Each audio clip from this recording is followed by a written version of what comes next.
Hello दोस्तों, स्वागत है आप सभी का महाराजा ऑडियो बुक्स चैनल पर। दोस्तों लीजिए, मैं लेकर आया हूँ जथुरा सीरीज के तीसरे उपन्यास महाकाली का चौथा एपिसोड। तो चलिए शुरू करते हैं महाकाली एपिसोड नंबर 4। मोमो जिन्न, लक्ष्मण दास, सपन चड्ढा जब महाकाली की तिलिस्मी पहाड़ी के नीचे पहुंचे तो आधी रात हो चुकी थी। आकाश में तारे टिमटिमा रहे थे, ठंडी हवा चल रही थी, परंतु लक्ष्मण और सपन पूरी तरह पसीने से भीगे हुए थे। थककर चूर हो गए थे वे। उनकी बात नहीं मानी गई, वरना वो तो रास्ते में ही लेट जाते। वहां पहुंचते ही दोनों जमीन पर जा बैठे।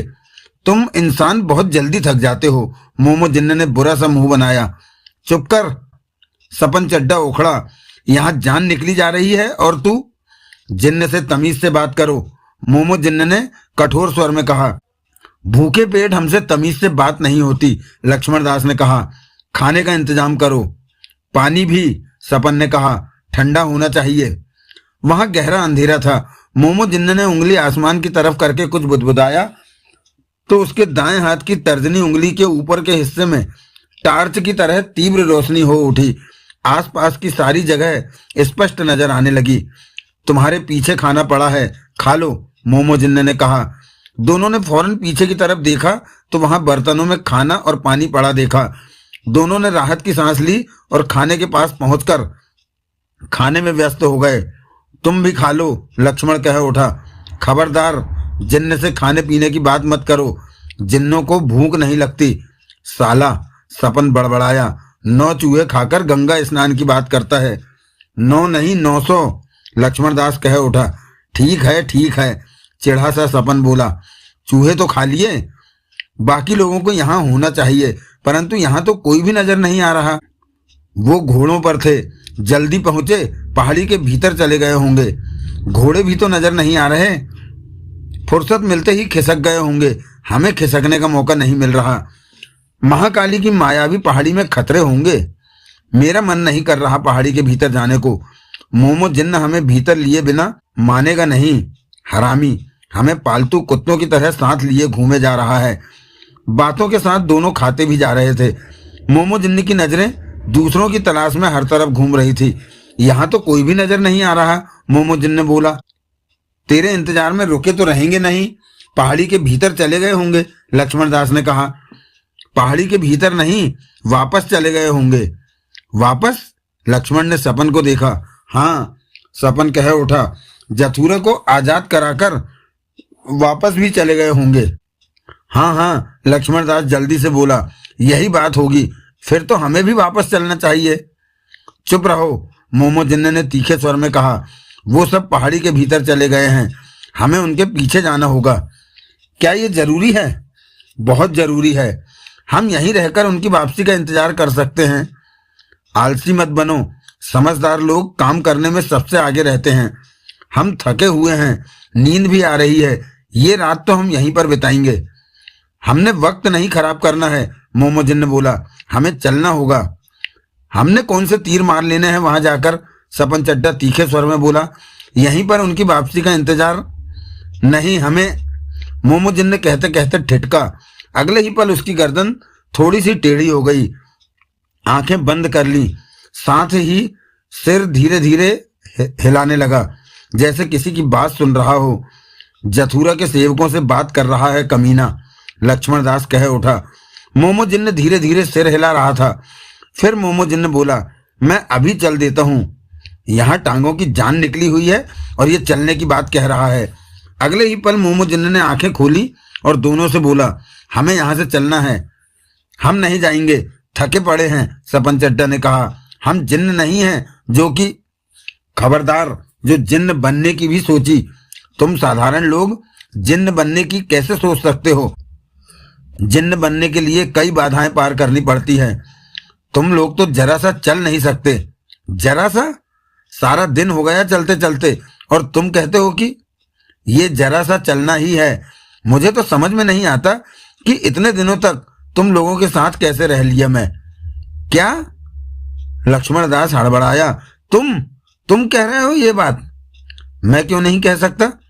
तुम तो हमें यार कहते थे, हमारे लिए जान देने की बात कहते थे। मोमो जिन्न नजरें चुराता कह उठा। तब की बात और थी। और क्यों थी? वो तब किसी ने शरारत करके मुझ में इंसानी इच्छाएं डाल दी थी। तब मैं इंसानों जैसा बन गया था। तब हमने ही तुम्हें बचाया कि तुम्हारे बारे में किसी से कुछ नहीं कहा। हमने तुम्हें जलेबियां रबड़ी खिलाई, तुम्हें सिल्क के कपड़े सिलवा कर दिए। खबरदार जो जिन्न से खाने पीने की बातें की, मोमो जिन्न कठोर स्वर में बोला। गलत क्या कहा? तुम दोनों शिष्टता भूल गए हो क्या? जलेबी रबड़ी खाते हुए तुम्हारी शिष्टता कहाँ थी? ज्यादा बोले तो मैं तुम लोगों को नंगे कर दूंगा।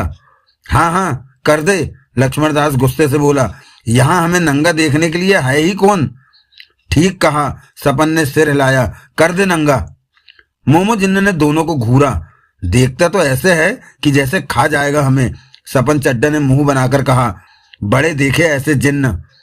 मैं तुम दोनों की बुद्धि पलटा रहा हूं, तब तुम जथुरा महान है ही कहते रहोगे। बुद्धि कैसे पलटाओगे? अपनी ताकत से। तब तुम लोग सोचने समझने के जरा भी काबिल नहीं रहोगे। मेरे पीछे पूंछ हिलाओगे। पूंछ मतलब कि कुत्ते बन जाएंगे हम सपन? लक्ष्मण दास ने कहा। ये ऐसा नहीं कर सकता, हमें सिर्फ धमका रहा है। क्या पता कर दे, फिर हम क्या करेंगे? लक्ष्मण और सपन की नजरें मिली। क्या करें? लक्ष्मण दास बोला। इस वक्त इसकी बात मान लेते हैं, सपन चड्डा ने परेशान स्वर में कहा। ठीक है, बाद में साले से निपटेंगे, लेकिन हम थके हुए हैं, चल नहीं सकते। उनकी बात सुनता मोमो जिन्न बोला। मैं तुम दोनों को अपनी शक्ति से पहाड़ी के ऊपर पहुंचा दूंगा। ये ठीक रहेगा। चलो मेरी बाहें पकड़ो और आंखें बंद कर लो। मोमो जिन्न ने अपनी बाहें फैलाकर कहा। ऐसी सैर तो हम पहले भी कर चुके हैं। दोनों खाना खा चुके थे। वे उठे और दोनों ने मोमो जिन्न की फैली बाहों में से एक एक बाह पकड़ ली।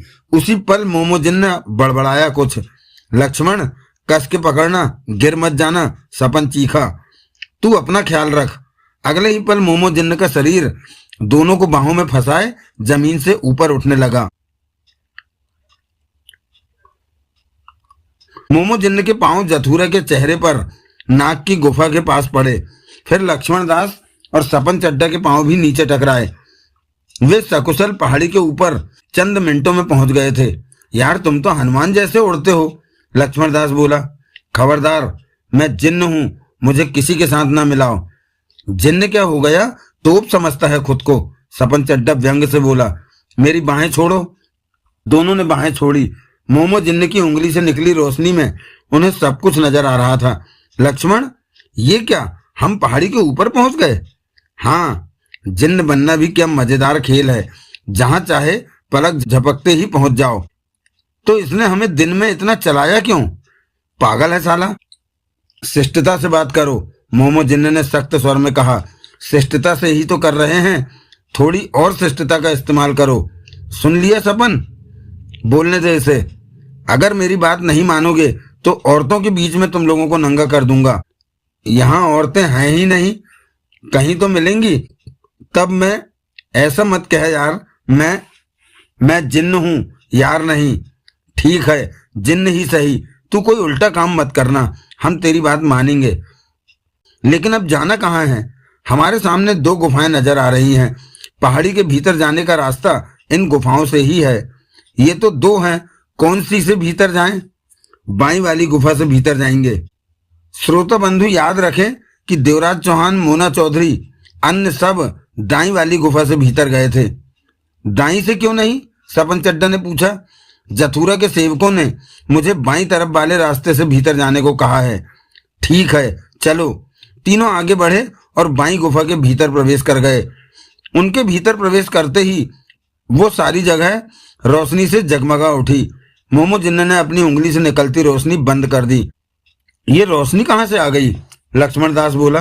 सामने ही रास्ता जा रहा था। मोमो जिन्न आगे बढ़ता कह उठा, मेरे पीछे आओ। दोनों उसके पीछे चल पड़े। ये मायावी पहाड़ी है लक्ष्मण, सपन चड्डा उसके करीब आकर कह उठा। सुना तो है, तिलिस्म का भी कुछ है भीतर, मोमो जिन्न ने बताया था। ये सब बातें तू मुझे क्यों याद दिला रहा है? हम फंस गए तो मोमो जिन्न फौरन खिसक जाएगा, तब हमारा क्या होगा? इस कमीने जिन्न का कोई भरोसा नहीं। तभी आगे चलता मोमो जिन्न कह उठा, मुझ पर पूरा भरोसा रखो, मैं तुम दोनों को छोड़कर नहीं जाऊंगा। तुम हमारी बातें सुन रहे हो? भूल गए मैंने बताया था कि तुम दोनों के कानों में सेंसर लगा रखे हैं, जो भी बात करोगे मुझे सुनाई देगी। क्या मुसीबत है, यहाँ जिन्न भी है, सेंसर भी है, सैटेलाइट भी है। कैसी दुनिया है ये? हमारी दुनिया ज्यादा बेहतर है, सपन चड्ढा ने कहा। ये दुनिया ज्यादा अच्छी है। वो कैसे? क्योंकि यहाँ जिन्नों को आराम से रहने दिया जाता है। तुम्हारी दुनिया में जिन्नों के लिए जगह नहीं है। वहां इंसानों के रहने की जगह नहीं है तो जिन्नों को कहाँ जगह मिलेगी? हम जिन्न जब भी तुम्हारी दुनिया में जाते हैं, रहने की जगह को लेकर हमारे सामने समस्या आ जाती है। कई बार तो चुपके से लोगों के घरों में घुसकर अपना ठिकाना बनाना पड़ता है। अच्छे जंगल भी नहीं दिखते वहां। लोगों के घरों में घुसकर तुम जिन्न वहां उत्पात भी मचाते हो। कभी कभी ऐसा क्यों करते हो? उस घर के लोग जिन्न को असमय तंग करते हैं, आराम नहीं करने देते, हमारी कार्यशैली में बाधा डालते हैं। तब जिन्न को क्रोध आ जाता है तो गुस्से में वो घर की चीजों को आग लगा देता है, बर्तनों को इधर उधर फेंकता है। जानते हैं तुम लोगों के इन कामों से घर के लोग कितना डर जाते हैं। तो वो हमें तंग ना करें, तुम उनके घर में घुसते ही क्यों हो? हमें भी तो ठिकाना चाहिए। किसी के घर में घुसकर बैठ जाने का तुम्हें कोई हक नहीं है। ये बदमाशी है। जिन्न की हरकतें बदमाशों जैसी ही होती हैं, परंतु हम बदमाश नहीं, जिन्न होते हैं। छोड़ यार, लक्ष्मण दास बोला। किसके मुंह लग गया तू? बहुत बदतमीज होते जा रहे हो तुम दोनों। कुछ देर बाद ही वो खुली जगह में जा निकले। यहाँ धूप निकली हुई थी, सामने पेड़ों की कतारें नजर आ रही थी, तेज हवा चल रही थी। यहाँ तो दिन निकला हुआ है, सपन चड्ढा के होठों से निकला। सूर्य भी निकला हुआ है। ये क्या हो रहा है सपन? हम तो अभी अंधेरे में थे, रात हो रही थी, परंतु ये सब क्या? मोमो जिन्न कह उठा। यहाँ से महाकाली की मायावी दुनिया शुरू होती है। ये उसी की दुनिया का सूरज है। ये सब चीजें उसने अपनी शक्तियों से बना रखी हैं। वो बहुत ताकतवर शक्ति है। लेकिन हम यहाँ क्यों आए हैं? देवामिन्नों की सहायता के लिए, कि शायद उन्हें हमारी जरूरत पड़ जाए। देवामिन्नों को ढूंढना होगा कि वो कहाँ हैं। देवामिन्नों की सहायता? हम भला क्या सहायता कर सकते हैं? खामोश रहो। मोमो जिन्न की नजरें हर तरफ जा रही थी। जरा सा चलते हैं और हम थक जाते हैं, हम भला क्या किसी की सहायता? लक्ष्मण कह, ये महाकाली नाम की बहुत बड़ी जादूगरनी की जगह है, तो हम बिना पूछे उसकी हद में घुस आए हैं। वो हमें मार देगी। ये साला मोमो जिन्न तो भाग जाएगा जान बचा के। वो देख, जथुरा के सेवकों से बात कर रहा है हरामी। मोमो जिन्न एक तरफ सिर झुकाए, आंखें बंद किए, कान पर हाथ रखे, हौले हौले सिर हिला रहा था। ऐसा वक्त कुछ देर तक रहा, फिर वो सामान्य होकर इधर उधर देखने लगा। हमें इस तरफ जाना है। इधर क्या है?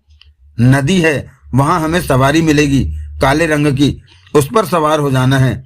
काले रंग की सवारी नदी में? पागल हो गया लगता है। आओ।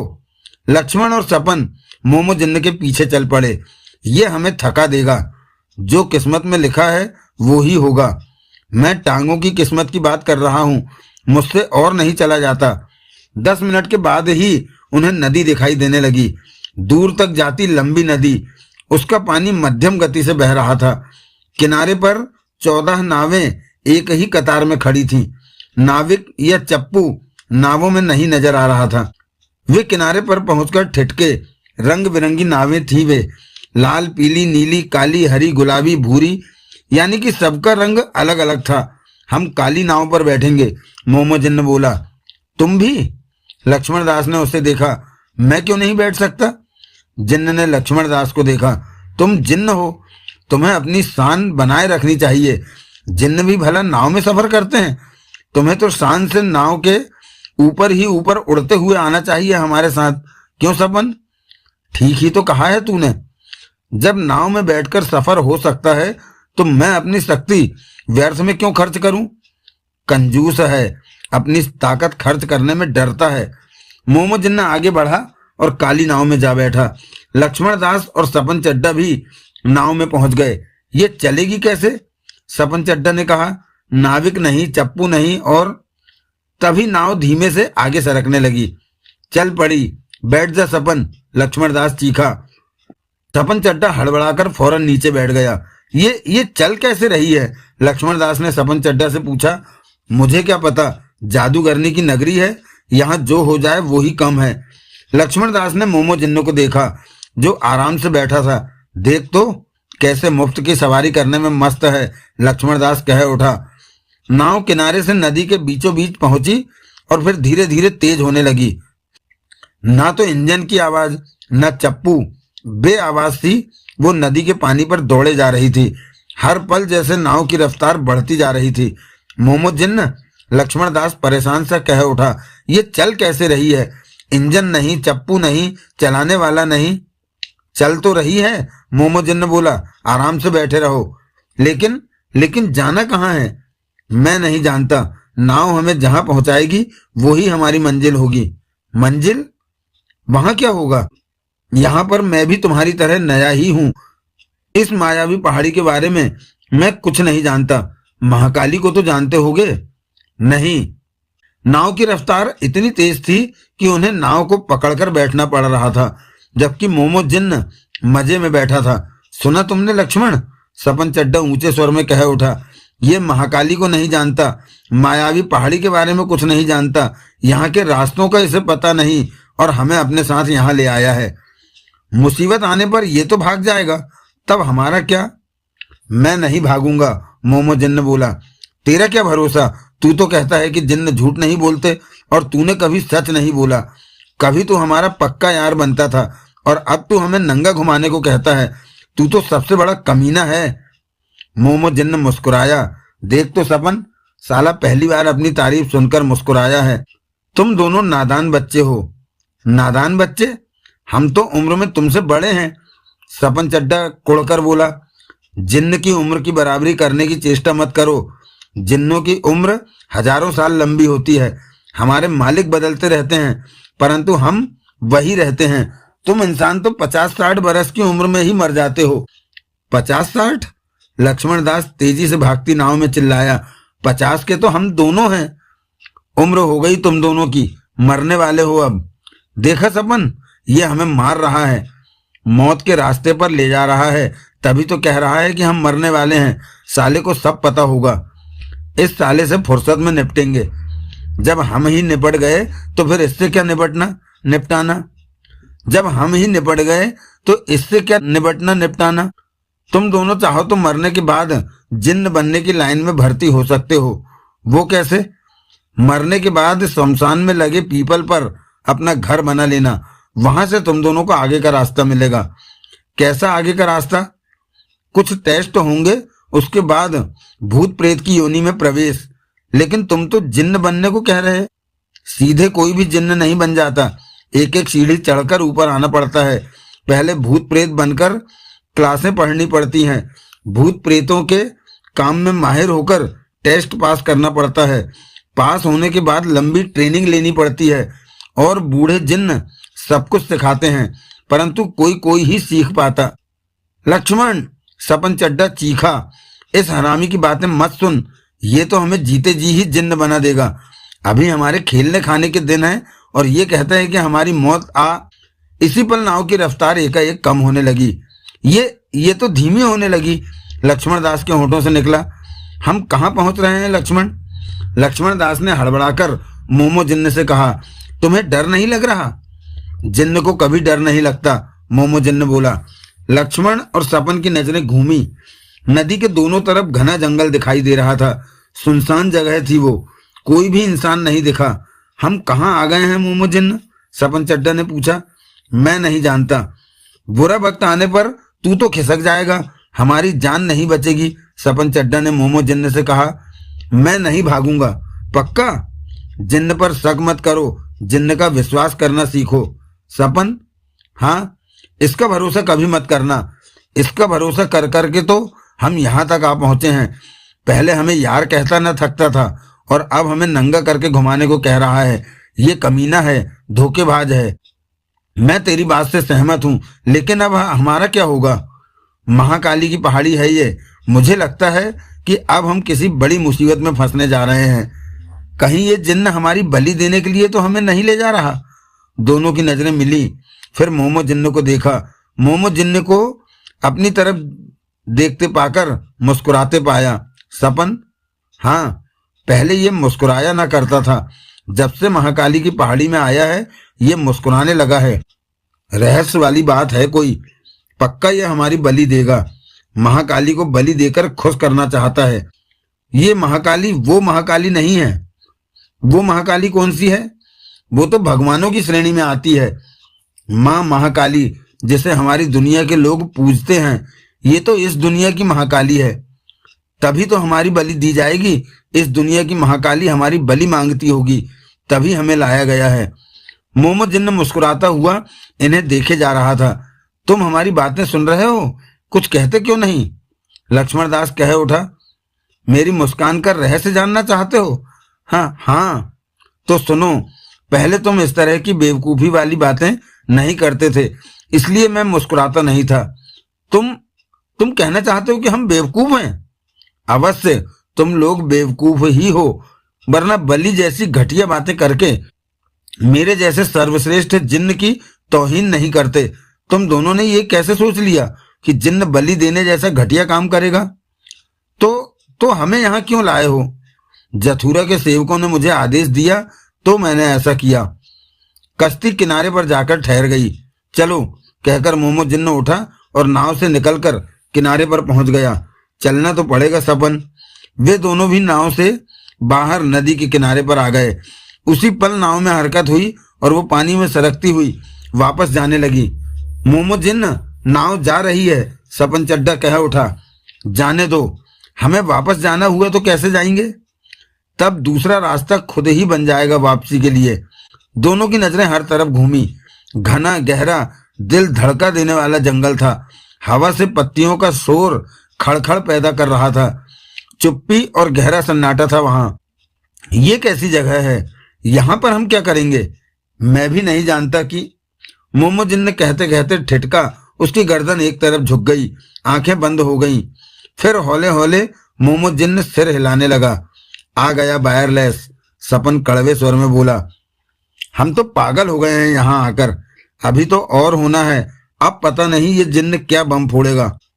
चेहरा तो देख इसका, लगता है आंखें बंद करके जैसे तपस्या करके ज्ञान पाने में लीन हो।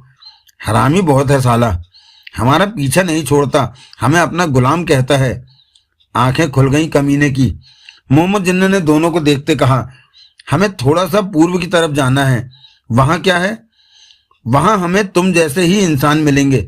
हम जैसे? मोमो जिन्न ने सिर हिलाया।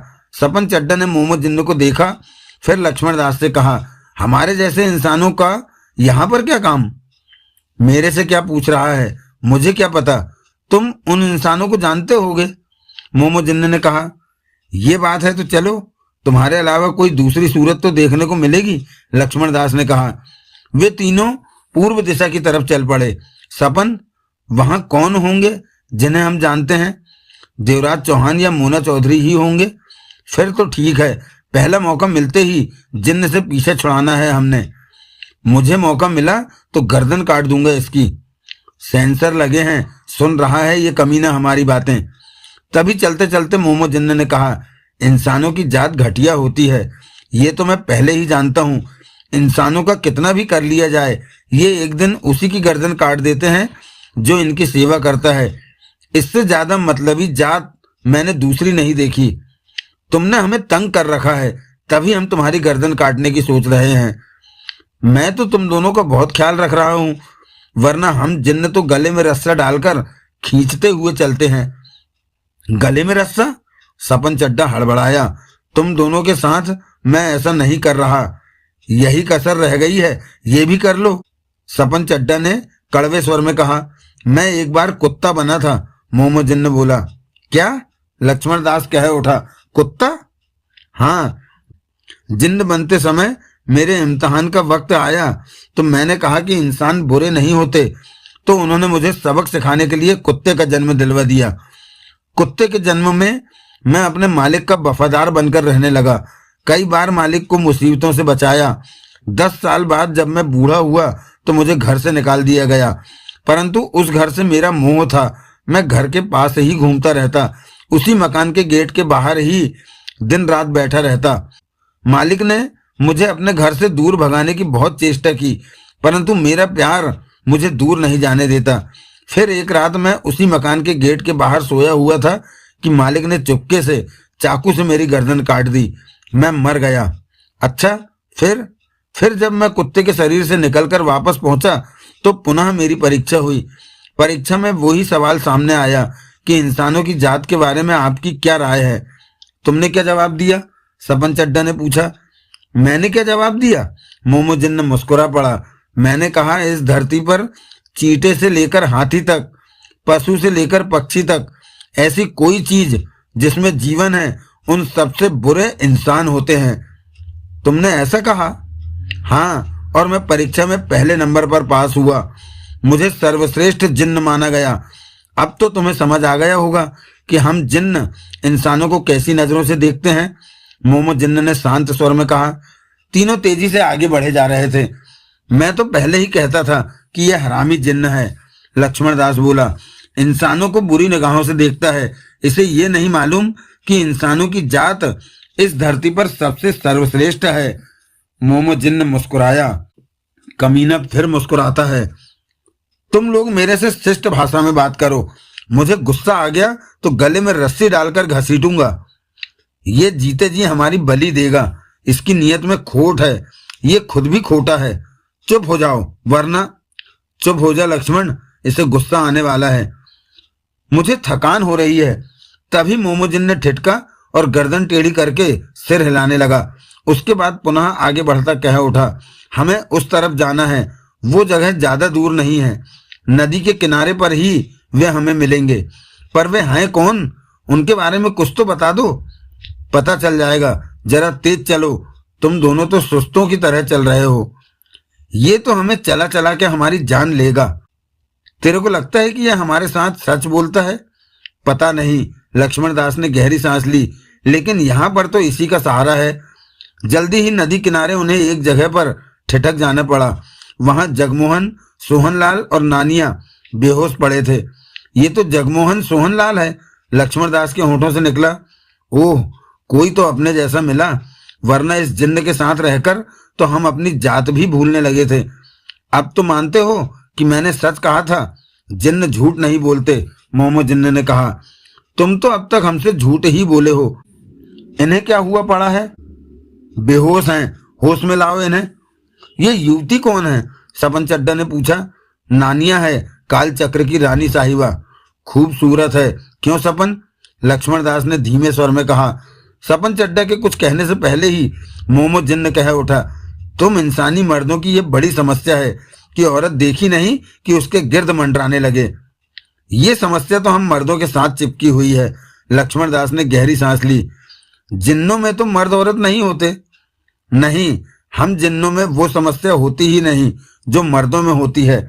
फिर तुम इंसानी मर्दों की समस्या को नहीं समझ सकते।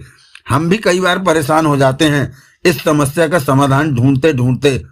मोमो जिन्न कमर पर हाथ बांधे वहीं पर टहलने लगा। बहुत पक्की बेहोशी थी तीनों की। 1 घंटा लग गया उन्हें होश में लाने में। सपन लक्ष्मण को बहुत मेहनत करनी पड़ी।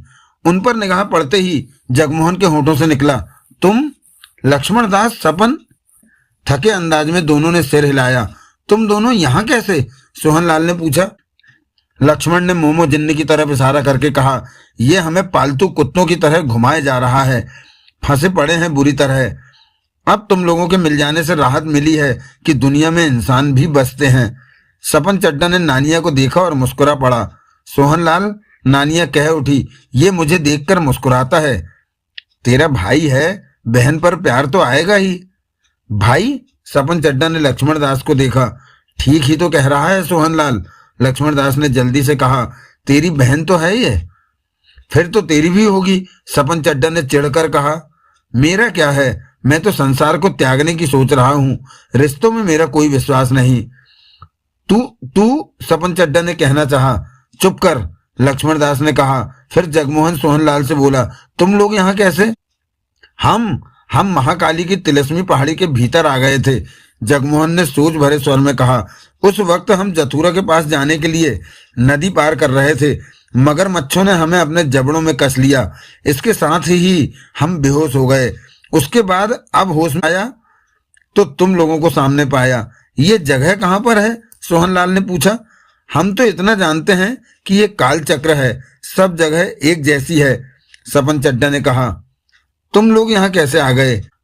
ये मोमो जिन्न ही हमें चक्कर घिन्नी की तरह घुमाए जा रहा है। जिधर चाहता है हमारा स्टीयरिंग उधर ही मोड़ देता है।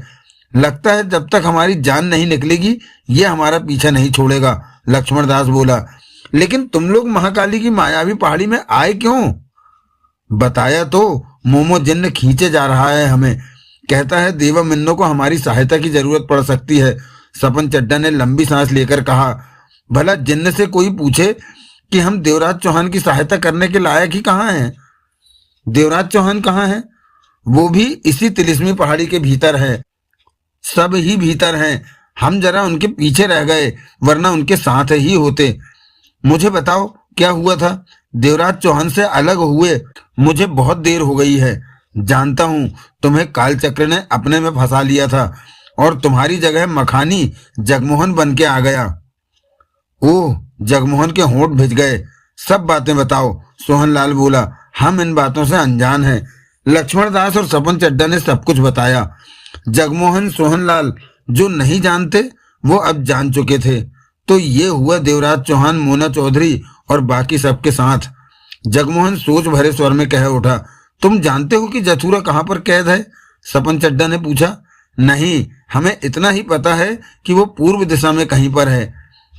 वो पक्का नहीं, बूंदी ने बताया था, सोहनलाल बोला। बूंदी? जगमोहन की नजरें घूमी। वो कहाँ है? सोहनलाल और नानिया ने भी हर तरफ देखा, परंतु बूंदी कहीं न दिखा। लगता है वो हमारे पास नहीं है, नानिया बोली। वो तो कहता था कि हमारे पास ही रहेगा। कौन है बूंदी? लक्ष्मण दास ने पूछा। जगमोहन ने उन्हें कम शब्दों में बूंदी के बारे में बताया। इसका मतलब तुम लोगों के साथ भी मोमो जिन्न की तरह कोई हरामी चिपका हुआ है, सपन चड्डा ने कहा। नानिया ने मोमो जिन्न को देखते हुए कहा, ये जिन्न हमारे पास क्यों नहीं आ रहा? ये बहुत हरामी है, लक्ष्मण दास बोला। क्या मतलब? दूर रहकर ही ये मजे से हमारी बातें सुन रहा है। हमारे कानों में सेंसर लगा रखे हैं। हम जो भी बातें करेंगे सुनेंगे वो इसे भी सुनाई देगी। बहुत पहुंची हुई चीज है। कहता है मैं झूठ नहीं बोलता, लेकिन पक्का हरामी है। झूठ के अलावा कुछ भी नहीं कहता। हमें यार कहता था और कपड़े उतारकर नंगा घुमाने को कहता है। इसका कोई भरोसा नहीं कि कब क्या कर दे, लेकिन ये हमें नुकसान नहीं पहुंचाएगा, नानिया कह उठी। क्यों? ये जथुरा का सेवक है और हम जथुरा को आजाद कराने ही महाकाली की तिलिस्मी पहाड़ी में आए हैं। हमसे जथुरा महान है बुलवाता रहता है। पता नहीं कि कितना महान है जथुरा, सपन चड्डा ने कड़वे स्वर में कहा। इस जिन्न से बात करते हैं, सोहनलाल ने कहा। जथुरा तक पहुंचने में यह हमारी सहायता कर सकता है। ये कुछ नहीं जानता, लक्ष्मण दास कह उठा। हमें बता चुका है ये बात। फिर भी? तभी नानिया कह उठी, वो रहा बूंदी। सबकी निगाह उस तरफ उठी। बूंदी एक पेड़ के नीचे छाया में सुस्त मुद्रा में बैठा हुआ था। लक्ष्मण दास और सपन चड्डा की नजरें मिली। लक्ष्मण, ये बूंदी हमें बाहर जाने का रास्ता बता सकता है। हाँ, इसे सब रास्तों का पता होगा। बूंदी की बातों में मत फंसना, जगमोहन ने कहा। दोनों ने जगमोहन की बात को अनसुना कर दिया। तभी मोमो जिन्न पास आ पहुंचा और दोनों से बोला, कहो जथुरा महान है? फिर आ गया तू? सपन चड्डा ने कहना चाहा। बोलो, वरना मुझे गुस्सा। जथुरा महान है, दोनों ने एक साथ कहा। लक्ष्मण दास और सपन चड्डा ने एक दूसरे को देखा, आंखों में इशारे हुए, फिर बूंदी की तरफ बढ़ गए। दोनों पेड़ की छाया में बूंदी के पास पहुंचे। नमस्कार भैया, लक्ष्मण दास ने शराफत से कहा। अच्छा हुआ जो तुम दोनों मेरे पास आ गए। क्यों? मैं अकेला बेचैन हो रहा था, कोई मेरे से बातें करने वाला नहीं था, बूंदी ने उदास स्वर में कहा। तुम उदास मत हो, हम हैं ना तुम्हारे पास। क्यों लक्ष्मण? हाँ हाँ, हम तुम्हारे यार हैं। बैठ जाओ, खड़े क्यों हो? बूंदी ने कहा। लक्ष्मण दास और सपन चड्डा बैठ गए। ये कितना अच्छा इंसान है, लक्ष्मण दास ने सपन चड्डा से कहा। हाँ, हमें पहली बार इतना अच्छा इंसान मिला है, किस्मत वाले हैं हम। मुझे भी तुम दोनों बहुत शरीफ लगे हो, बूंदी ने कहा। देखा सपन, शरीफ शरीफ को कितनी जल्दी पहचान जाता है। सच में मोमो जिन्न ने तो हमें पागल कर दिया था। बूंदी भाई, तुम इस मोमो जिन्न से हमें छुटकारा दिला दो। मैं घटिया जिन्नों से बात नहीं करता। सच में वो बहुत घटिया जिन्न है। तुम उससे हमें छुटकारा दिला दो। मैं जिन्न के मामले में नहीं आता और जिन्न मेरे मामले में नहीं आता। हम एक दूसरे को पसंद नहीं करते। खानदानी दुश्मनी है। महाकाली के सेवकों और जिन्नों के ग्रह नहीं मिलते। महाकाली जिन्नों को जरा भी पसंद नहीं करती। समझदार है महाकाली। सपन चड्ढा ने सिर हिलाया। तुम तो महाकाली की मायावी पहाड़ी के सारे रास्ते जानते हो। हाँ, सब जानता हूँ। हमें बाहर जाने का रास्ता बता दो। हम जिन्न से दूर चले जाना चाहते हैं। बाहर जाने के 2 रास्ते बताऊंगा, उसमें एक सही होगा और एक गलत। ये क्या हुआ? मैं 2 बातें एक साथ ही करता हूँ, एक गलत एक सही। चुनना तुम लोगों ने है। बताओ तो, कैसे हम इस मायावी पहाड़ी से बाहर जा सकते हैं? सामने जो नदी है उसमें कूद जाओ। या तो तुम दोनों को मगरमच्छ खा लेंगे या तुम दोनों मायावी पहाड़ी से बाहर पहुंच जाओगे। लक्ष्मण दास और सपन चड्ढा हड़बड़ा गए। नदी में कूद जाएं? मगरमच्छ भी हैं वहां। बूंदी ने मुस्कुराकर दोनों को देखा। हमें तो तैरना भी नहीं आता। उससे कोई फर्क नहीं पड़ेगा, बूंदी ने कहा। क्यों? हो सकता है तुम दोनों के डूबने से पहले ही मगरमच्छ ही तुम दोनों को खा लें। सपन चड्ढा ने लक्ष्मण दास को देखकर कहा, सुना तूने? ये हमारा शुभचिंतक है। हमें मायावी पहाड़ी से बाहर जाने का रास्ता बता रहा है। इससे अच्छा तो मोमो जिन्न ही है, जो हमें सीधा मौत का रास्ता तो नहीं बताता। दोनों उसी पर उठ खड़े हुए। जा रहे हो मुझे अकेला छोड़कर? बूंदी ने उदास स्वर में कहा। तू हमें बाहर जाने का रास्ता नहीं बताता तो हम तेरे पास बैठकर तेरा दिल क्यों बहलाएं? तू हमें मायावी पहाड़ी से बाहर निकाल दे, हम तेरी गोद में बैठकर तेरे साथ खेलेंगे। सच? बूंदी खुश हो उठा। हाँ, तेरा पूरा ख्याल रखेंगे। बता रास्ता। नदी में कूद जाओ। या तो मगरमच्छ खा लेंगे या नदी तुम दोनों को पहाड़ी के बाहर पहुंचा देगी। चल सपन, इसका चक्का तो जाम हो गया लगता है। दोनों पलटे और जगमोहन की तरफ बढ़ गए। जब लक्ष्मण दास और सपन चड्ढा बूंदी की तरफ गए तो जगमोहन, सोहनलाल व नानिया ने मोमो जिन्न को देखा। मोमो जिन्न मुस्कुराया। तुम जानते हो हमें? जगमोहन ने पूछा। बहुत अच्छी तरह से। तुम जग्गू हो, ये गुलचन और ये काल चक्र की रानी साहिबा यानी कि नानिया। तुम यहाँ कैसे पहुंचे? मुझे जथुरा के सेवकों ने बताया कि तुम लोग यहाँ बेहोश हो। जथुरा के सेवक महाकाली की मायावी पहाड़ी के भीतर कैसे देख सकते हैं? जगमोहन ने पूछा। यूं तो वो महाकाली की पहाड़ी के भीतर नहीं देख सकते, परंतु जहां जहां हम लोगों के कदम पड़ते जाएंगे सैटेलाइट पर उन लोगों को वहां वहां की तस्वीर मिलती जाएंगी। मोमो जिन्न ने कहा। ऐसा कैसे संभव है? बहुत आसान है जथुरा के सेवकों के लिए ये सब। तुम सबके ग्रहों को प्रोग्राम करके उस चिप को उन्होंने सैटेलाइट से सीधे वास्ता रखती चिप से कनेक्शन दे दिया। इस तरह सैटेलाइट तुम लोगों की खबरें जथुरा के सेवकों के सामने लगी स्क्रीनों पर दे रहा है। सैटेलाइट की पहुंच पहाड़ी के भीतर तो नहीं है। सैटेलाइट ग्रहों से तुम लोगों की गतिविधियां पकड़कर भेजता है, मोमो जिन्न ने कहा। सैटेलाइट तुम लोगों ने कब बनाया? सोहनलाल ने पूछा। जथुरा महान है, मोमो जिन्न मुस्कुरा पड़ा। उस जैसा दूसरा कोई नहीं। मैंने कोई सवाल पूछा है। सोहनलाल की निगाह मोमो जिन्न पर थी। जथुरा बहुत बड़ा वैज्ञानिक भी है। सैटेलाइट जैसी चीज बनाए उसे 60 बरस से ज्यादा हो गए। जथुरा जिन्नों का भी मालिक है, तंत्र मंत्र में भी माहिर है और विज्ञान में भी उस्ताद है। हाँ, क्या अजीब दुनिया है ये। विज्ञान से वास्ता रखती बहुत चीजें बना रखी हैं जथुरा ने। उसका कोई मुकाबला नहीं कर सकता। जथुरा अगर कैद में ना पड़ गया होता तो अब तक उसने नगरी की सूरत बदल देनी थी, परंतु सोबरा की चाल ने जथुरा को फंसा दिया। नानिया देर से मोमो जिन्न को देखे जा रही थी, फिर कह उठी। तुम कैसे जिन्न हो? क्यों, क्या मैं जिन्न नहीं लगता? नाक में नथनी, कानों में टॉप्स, और ये ही जिन्न की पहचान है, मोमो जिन्न कह उठा। हमें सबसे अलग दिखना पड़ता है, हमारी जात सबसे अलग है। अब काम की बात करें, जगमोहन बोला। करो। तुम्हें मालूम होगा जथुरा कहाँ पर कैद है? नहीं मालूम।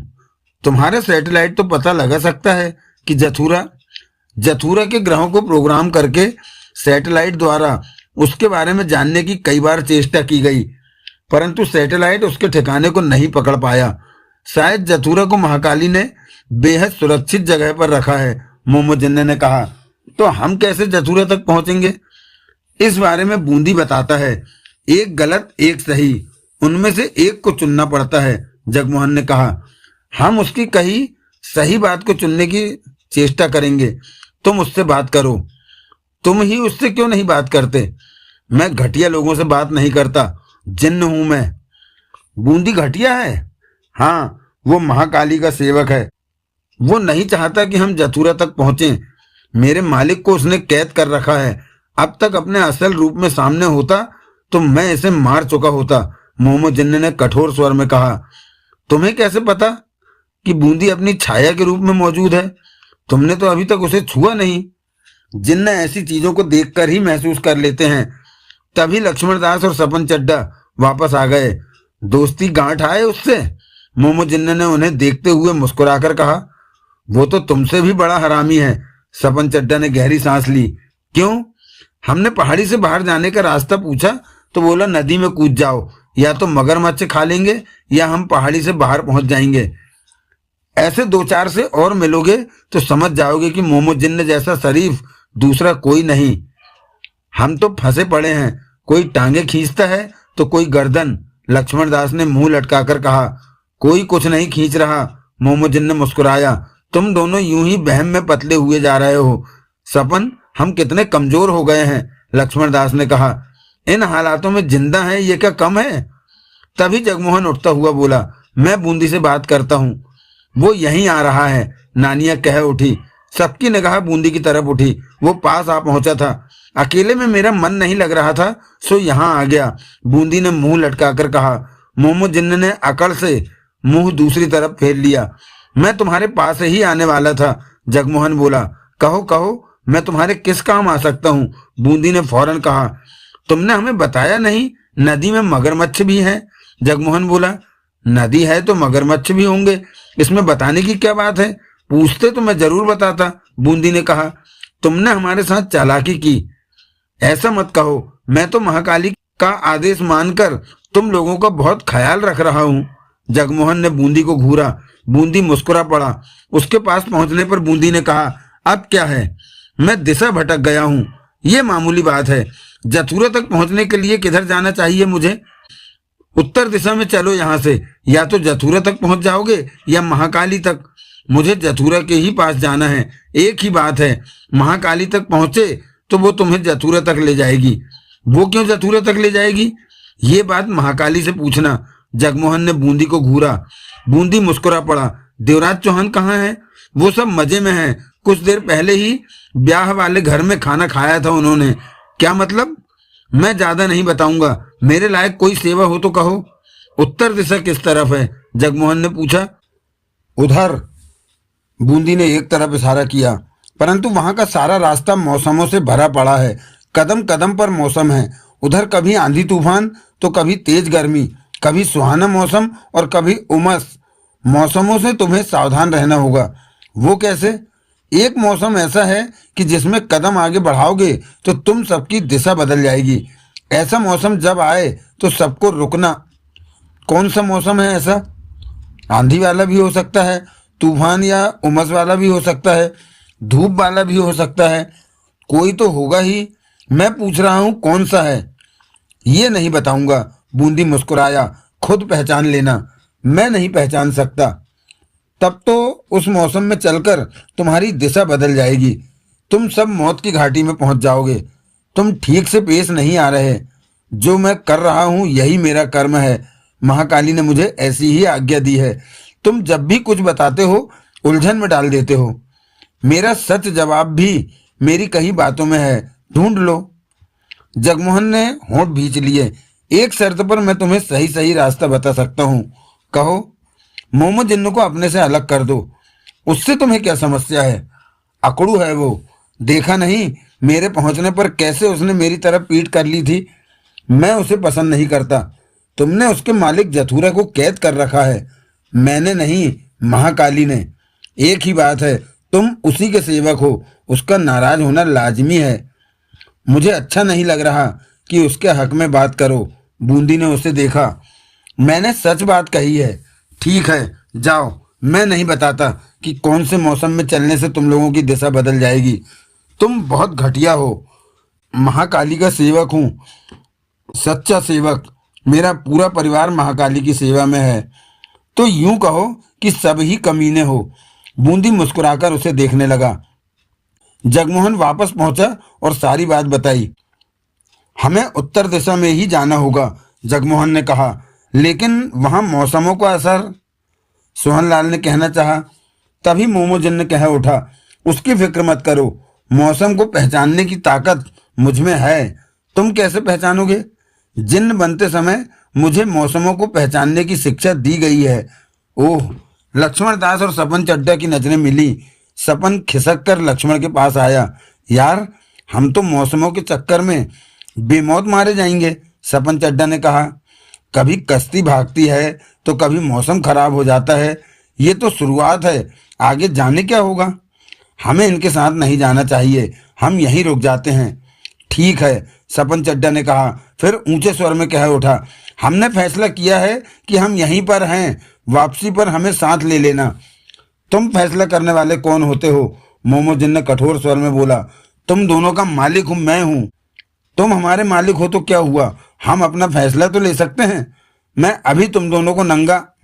नहीं नहीं, लक्ष्मण दास हड़बड़ाकर बोला, हम चलते हैं साथ में। चल सपन। अब तो चलना ही पड़ेगा। तभी सामने बैठा बूंदी कह उठा, तुम दोनों मेरे पास आ जाओ, बहुत खुश रहोगे। सपन व लक्ष्मण की नजरें मिली। वो ज्यादा खतरनाक है, लक्ष्मण दास बोला। अभी तो ये मोमो जिन्ने ही ठीक है। फिर वे सब उत्तर दिशा की तरफ बढ़ गए।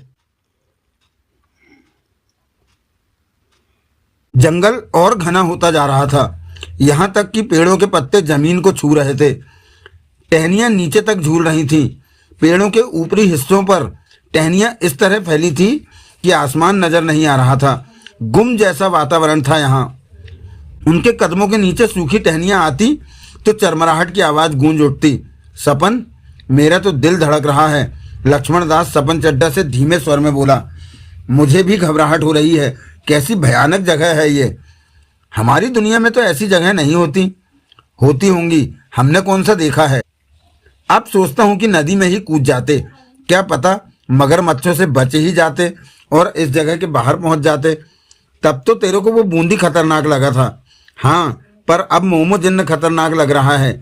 ये अगर इंसान होता तो मैं इस पर केस कर देता। जिन्नों पर केस नहीं हो सकता। वो ही तो मैं कह रहा हूँ। फंस गए यार।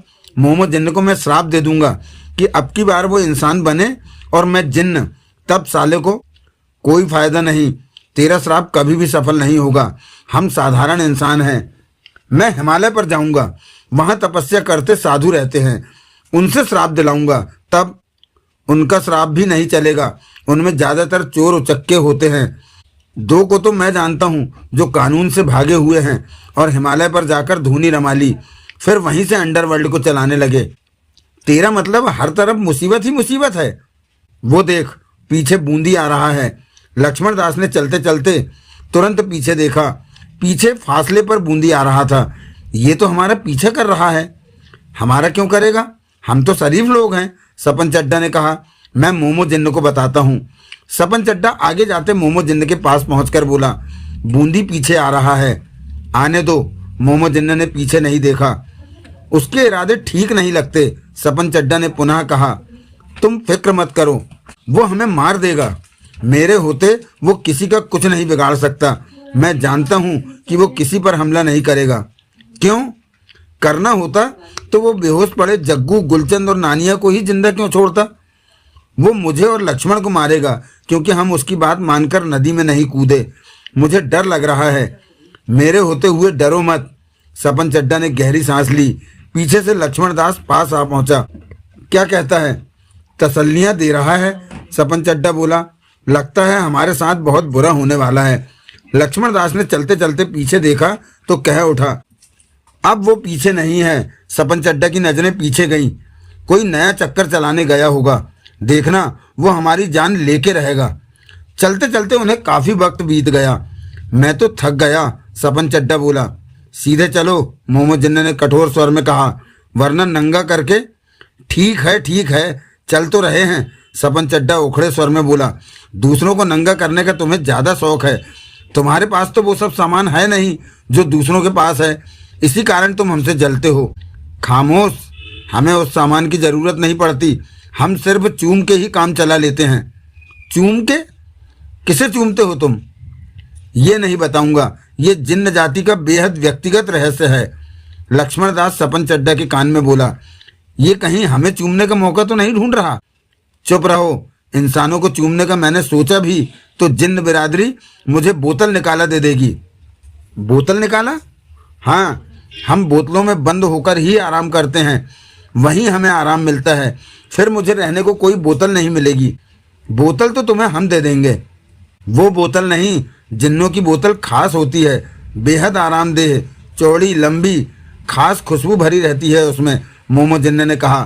तुम लोग मुझसे बातें बहुत कर रहे हो, जबकि मुझे बातें करना जरा भी पसंद नहीं। अब तो नवाब बन गया है तू, सपन चड्ढा भुनभुनाया। खबरदार जो मुझे नवाब कहा, मैं जिन्न हूँ, पक्का जिन्न। जिन्न जात है मेरी। मान गए यार, मान गए तुम। खबरदार जो मुझे यार कहा, जिन्न किसी का दोस्त नहीं होता, जिन्न सिर्फ जिन्न होता है। लक्ष्मण दास ने सपन चड्ढा का हाथ दबाकर कहा, चुप कर, क्यों मुसीबत को गले में डालता है। फिर वो वक्त भी आया जब वो घना जंगल पार हो गया। वे खुले में निकल आए। सामने ही तेज बरसात हो रही थी, मूसलाधार बरसात, इतनी तेज कि उसके उस पार देख पाना संभव ही नहीं था। मोटी मोटी बूंदें आसमान में जैसे पानी की लकीरें बहती नजर आ रही थी। क्या तूफानी बरसात है सोहनलाल, नानिया ने सोहनलाल से कहा। मुझे बरसात अच्छी लगती है। सोहनलाल ने मुस्कुराकर नानिया को देखा। मुझे भी बरसात अच्छी लगती है, लक्ष्मण दास पीछे से कह उठा। तेरे से मैं बात नहीं कर रही, मैं तो अपने सोहनलाल से बात कर रही हूँ, नानिया ने मुंह बनाकर कहा। तू क्यों आगे आगे हो रहा है, सपन चड्ढा कह उठा। उसके पास है। क्या है? मर्द, देख उसका हाथ पकड़ा हुआ है, जगमोहन मोमो जिन्न से बोला। सामने बहुत तेज बरसात है, यहाँ से मौसमों वाला रास्ता शुरू हो रहा है, मोमो जिन्न ने कहा। सामने पहला मौसम है बरसात का, तो हमें इस मौसम में प्रवेश करना चाहिए कि नहीं, जगमोहन ने पूछा। मैं पहचान कर चुका हूँ बरसाती मौसम की। इस मौसम से हमें दिशा भटक जाने का कोई खतरा नहीं है। बहुत खतरा है, पीछे से बूंदी की आवाज आई। सबने पीछे देखा। बूंदी आंखें नचाता खड़ा था। ये भूत की तरह कहाँ से आ गया, सपन चड्ढा बोला। शुभ शुभ बोल, लक्ष्मण दास कह उठा। कहीं ये सच में भूत ना हो। लगता तो नहीं। क्या खतरा है, नानिया ने बूंदी से पूछा। रास्ता भटक जाओगे, बूंदी मुस्कुराकर बोला। जगमोहन ने कठोर नजरों से देखा। तुम हमेशा दोगली बातें क्यों करते हो, सोहनलाल ने कहा। महाकाली का यही आदेश है, मौसमों वाले रास्ते में प्रवेश कर रहे हो। एक मौसम तो ऐसा है ही जिसे पार करने की चेष्टा करोगे तो उसी वक्त दिशा बदल जाएगी तुम लोगों की। रास्ता तो भटकोगे ही, बूंदी ने मुस्कुराकर कहा। भटकना ही पड़ेगा, किसी के चक्कर में मत पड़ो, ये तुम्हें बचा नहीं सकेगा। मोमो जिन्न की बात कर रहे हो, जगमोहन बोला।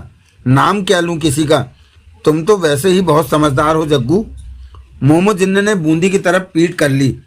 मोमो जिन्न साथ हो या ना हो, रास्ता तो तब भी हम भटकेंगे ही, क्योंकि तुम हमारी सहायता नहीं कर रहे।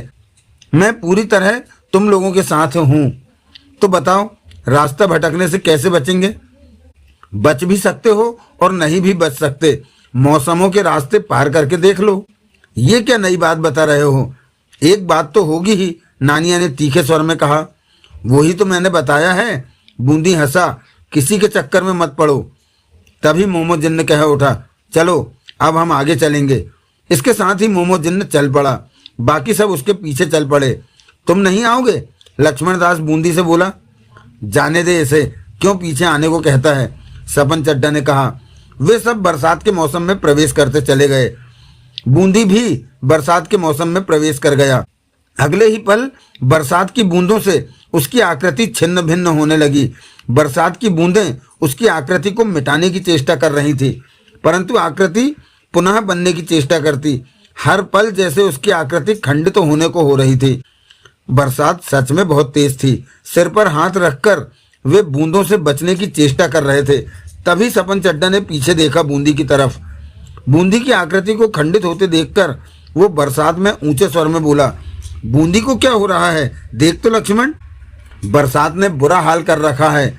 वो क्या छोकरी है जो मैंने उसे देखना है? लक्ष्मण दास ऊंचे स्वर में कह उठा। साथ चलते जगमोहन ने बूंदी की तरफ नजर मारी, फिर कह उठा, इस वक्त वो हमारी तरह के शरीर वाला इंसान नहीं है। क्या मतलब? सपन ने पूछा। इंसान नहीं है? वो इंसान के प्रतिरूप में, छाया में हमारे साथ है। वो सिर्फ देखने में इंसान लगता है। ऐसा भी होता है क्या? होता नहीं है, परंतु महाकाली ने अपनी शक्तियों के दम पर बूंदी को ऐसा रूप दे रखा है कि वो हमारे साथ रहकर हम पर नजर रख सके, या जो भी वो करना चाहते हैं वो कर सके, परंतु हम उस पर काबू ना पा सकें, जगमोहन ने बताया। कितनी अजीब बात है। तेज बरसात में वे सब बुरी तरह भीग रहे थे। चलना दुश्वार हो रहा था। देर तक यही आलम रहा। फिर बरसात का मौसम खत्म हो गया। उन्होंने खुद को खुली जगह में पाया। तेज सूर्य निकला हुआ था। धूप एकाएक शरीरों को चुभने लगी। आंखें चौंधियां सी गई थी सूर्य की रोशनी में। कितनी गर्मी है, नानिया कह उठी। बुरा हाल है, सोहनलाल चेहरे पर हाथ फेरता कह उठा। जगमोहन ने मोमो जिन्न को देखा जो कि हर तरफ नजरें घुमा रहा था। तेज बरसात के बाद अब तेज धूप हो गई। सपन चड्ढा बोला, नर्क जैसा लग रहा है। पीठ पर खुजली हो रही है। तेरे को भी हो रही है क्या? जरूरी है क्या जो तेरे को हो वो मेरे को भी हो? सपन चड्ढा चिढ़ा सा कह उठा। तभी मोमोजिन ने पलटा और पीछे खड़े बूंदी को देखा। उसे अपनी तरफ देखते पाकर बूंदी मुस्कुरा पड़ा। मोमोजिन ने चेहरा घुमा लिया। ये मौसम कैसा है? जगमोहन ने मोमोजिन से पूछा। इस मौसम से भी दिशा भटकने का कोई खतरा नहीं है, मोमोजिन ने कहा। फिर तो हमें चलना चाहिए, जगमोहन ने कहा। चलो चलो, सपन चड्ढा बोला। मुझे बहुत गर्मी लग रही है, रास्ता भटक जाओगे, किसी पर विश्वास न करो, पीछे से बूंदी कह उठा। उसकी बात की परवाह न करके वो सब आगे चल पड़े। सोहनलाल, ये पागल सा बूंदी उल्टा पुल्टा क्यों बोलता रहता है? नानिया ने कहा। वो पागल नहीं है, उसके इस प्रकार से बोलते रहने में भी कोई रहस्य है जो हम समझ नहीं रहे। ये बात तुमने कैसे कह दी? मेरा मन कहता है। गर्मी में चलना मुहाल हो रहा था, परंतु रास्ता तो तय करना ही था। जगमोहन ने चलते चलते पलटकर पीछे देखा। बूंदी अब पीछे नहीं था। गर्मी में सिर के बालों से पसीना चेहरे से होता पेट और पीठ तक बह रहा था। चेहरे तप से रहे थे। गीले कपड़े सूख चुके थे। बरसात का मजा तो कब का जा चुका था। धूप सुइयों की तरह शरीर को चुभ रही थी। सपन, मैं तो इस गर्मी में मर जाऊंगा, लक्ष्मण दास बोला। मैं सोच रहा हूँ बूंदी की बात मानकर नदी में कूद जाते तो ठीक रहता, तब मगरमच्छ हमें खा जाते। क्या पता हम मायावी पहाड़ी के बाहर पहुंच जाते। अब बात कर ले बूंदी से। नदी बहुत पीछे छूट गई है, अब क्या फायदा बात करने का। चलते चलते उन्हें थकान होने लगी थी, परंतु किसी ने भी रुकने की बात नहीं की। रुकते भी तो कहाँ, हर तरफ सूखी बंजर जमीन नजर आ रही थी। कोई पेड़ नहीं था, कोई छाया नहीं थी। गर्मी में चेहरे सुर्ख से हो रहे थे। आखिरकार लंबी परेशानी के बाद वो रास्ता भी पार हो गया। धूप खत्म हो गई। सामने तूफान और आंधी का मौसम था। वे सब ठिठक गए। मोमोजिन की निगाहें हर तरफ फिरने लगी। ये मौसम बढ़िया है सपन। हाँ, अब थोड़ा चैन मिलेगा, जगमोहन ने मोमोजिन से पूछा। आंधी तूफान वाला ये रास्ता कैसा है? इस मौसम वाले रास्ते को समझने में मुझे परेशानी हो रही है, मोमोजिन ने बोला। कैसी परेशानी? आंधी तूफान की रफ्तार तेज है। मेरा दिमाग तूफान के भीतर झांक नहीं पा रहा। कोशिश करो। कर तो रहा हूँ, मोमोजिन ने कुछ उलझन में दिखने लगा था। लक्ष्मण सपन के कान में बोला। ये हरामी जिन्न कहता है कि दिमाग काम नहीं कर रहा। इसके पास दिमाग भी है, सुना तुमने? हम जैसे किसी शरीफ आदमी का दिमाग ले लिया होगा, वरना जिन्नों के पास दिमाग होता ही कहाँ है। सच में नहीं होता। मैंने अलादीन वाली फिल्म देखी थी। फिल्म में वो जिन्न अक्ल से पैदल था, तो क्या ये भी? किसी इंसान का दिमाग अपने सिर में भर रखा है इसने। तभी मोमोजिन कह उठा। मेरा दिमाग इस तूफान में झांक नहीं पा रहा। इसकी रफ्तार मेरे दिमाग से ज्यादा तेज है। तो क्या करें? सोहनलाल बोला। रुकने की जरूरत नहीं, हम ये रास्ता भी पार कर लेंगे, जगमोहन ने कहा। पीछे से बूंदी की आवाज आई उसी पल, गलती मत कर देना। सबकी नजरें बूंदी की तरफ घूमी। इस बार तो तुम लोग अवश्य दिशा भटक जाओगे, किसी की बातों में मत आओ। तो क्या करें? सपन चड्ढा ने पूछा। बैठ जाओ, इंतजार करो, कभी तो तूफान थम ही जाएगा। नहीं थमेगा तो कम से कम दिशा तो नहीं भटकोगे, यहीं पर बैठे तो रहोगे। मेरी मानो तो इस तूफान में मत प्रवेश करो। तेरी बातों का कोई ईमान धर्म है? ईमान धर्म तो मेरा भी नहीं है, लेकिन कह सच रहा हूं, ये तूफान तुम लोगों को कहीं का कहीं पहुंचा देगा। बूंदी के चेहरे पर मुस्कान थी। ये मौसमों का रास्ता है, इसे समझ पाना आसान नहीं। बरसात का रास्ता तुम लोगों ने पार कर लिया, धूप का रास्ता भी पार कर लिया, परंतु तूफान का रास्ता सबको दिशा भटकाकर दूसरे रास्ते पर डाल देगा।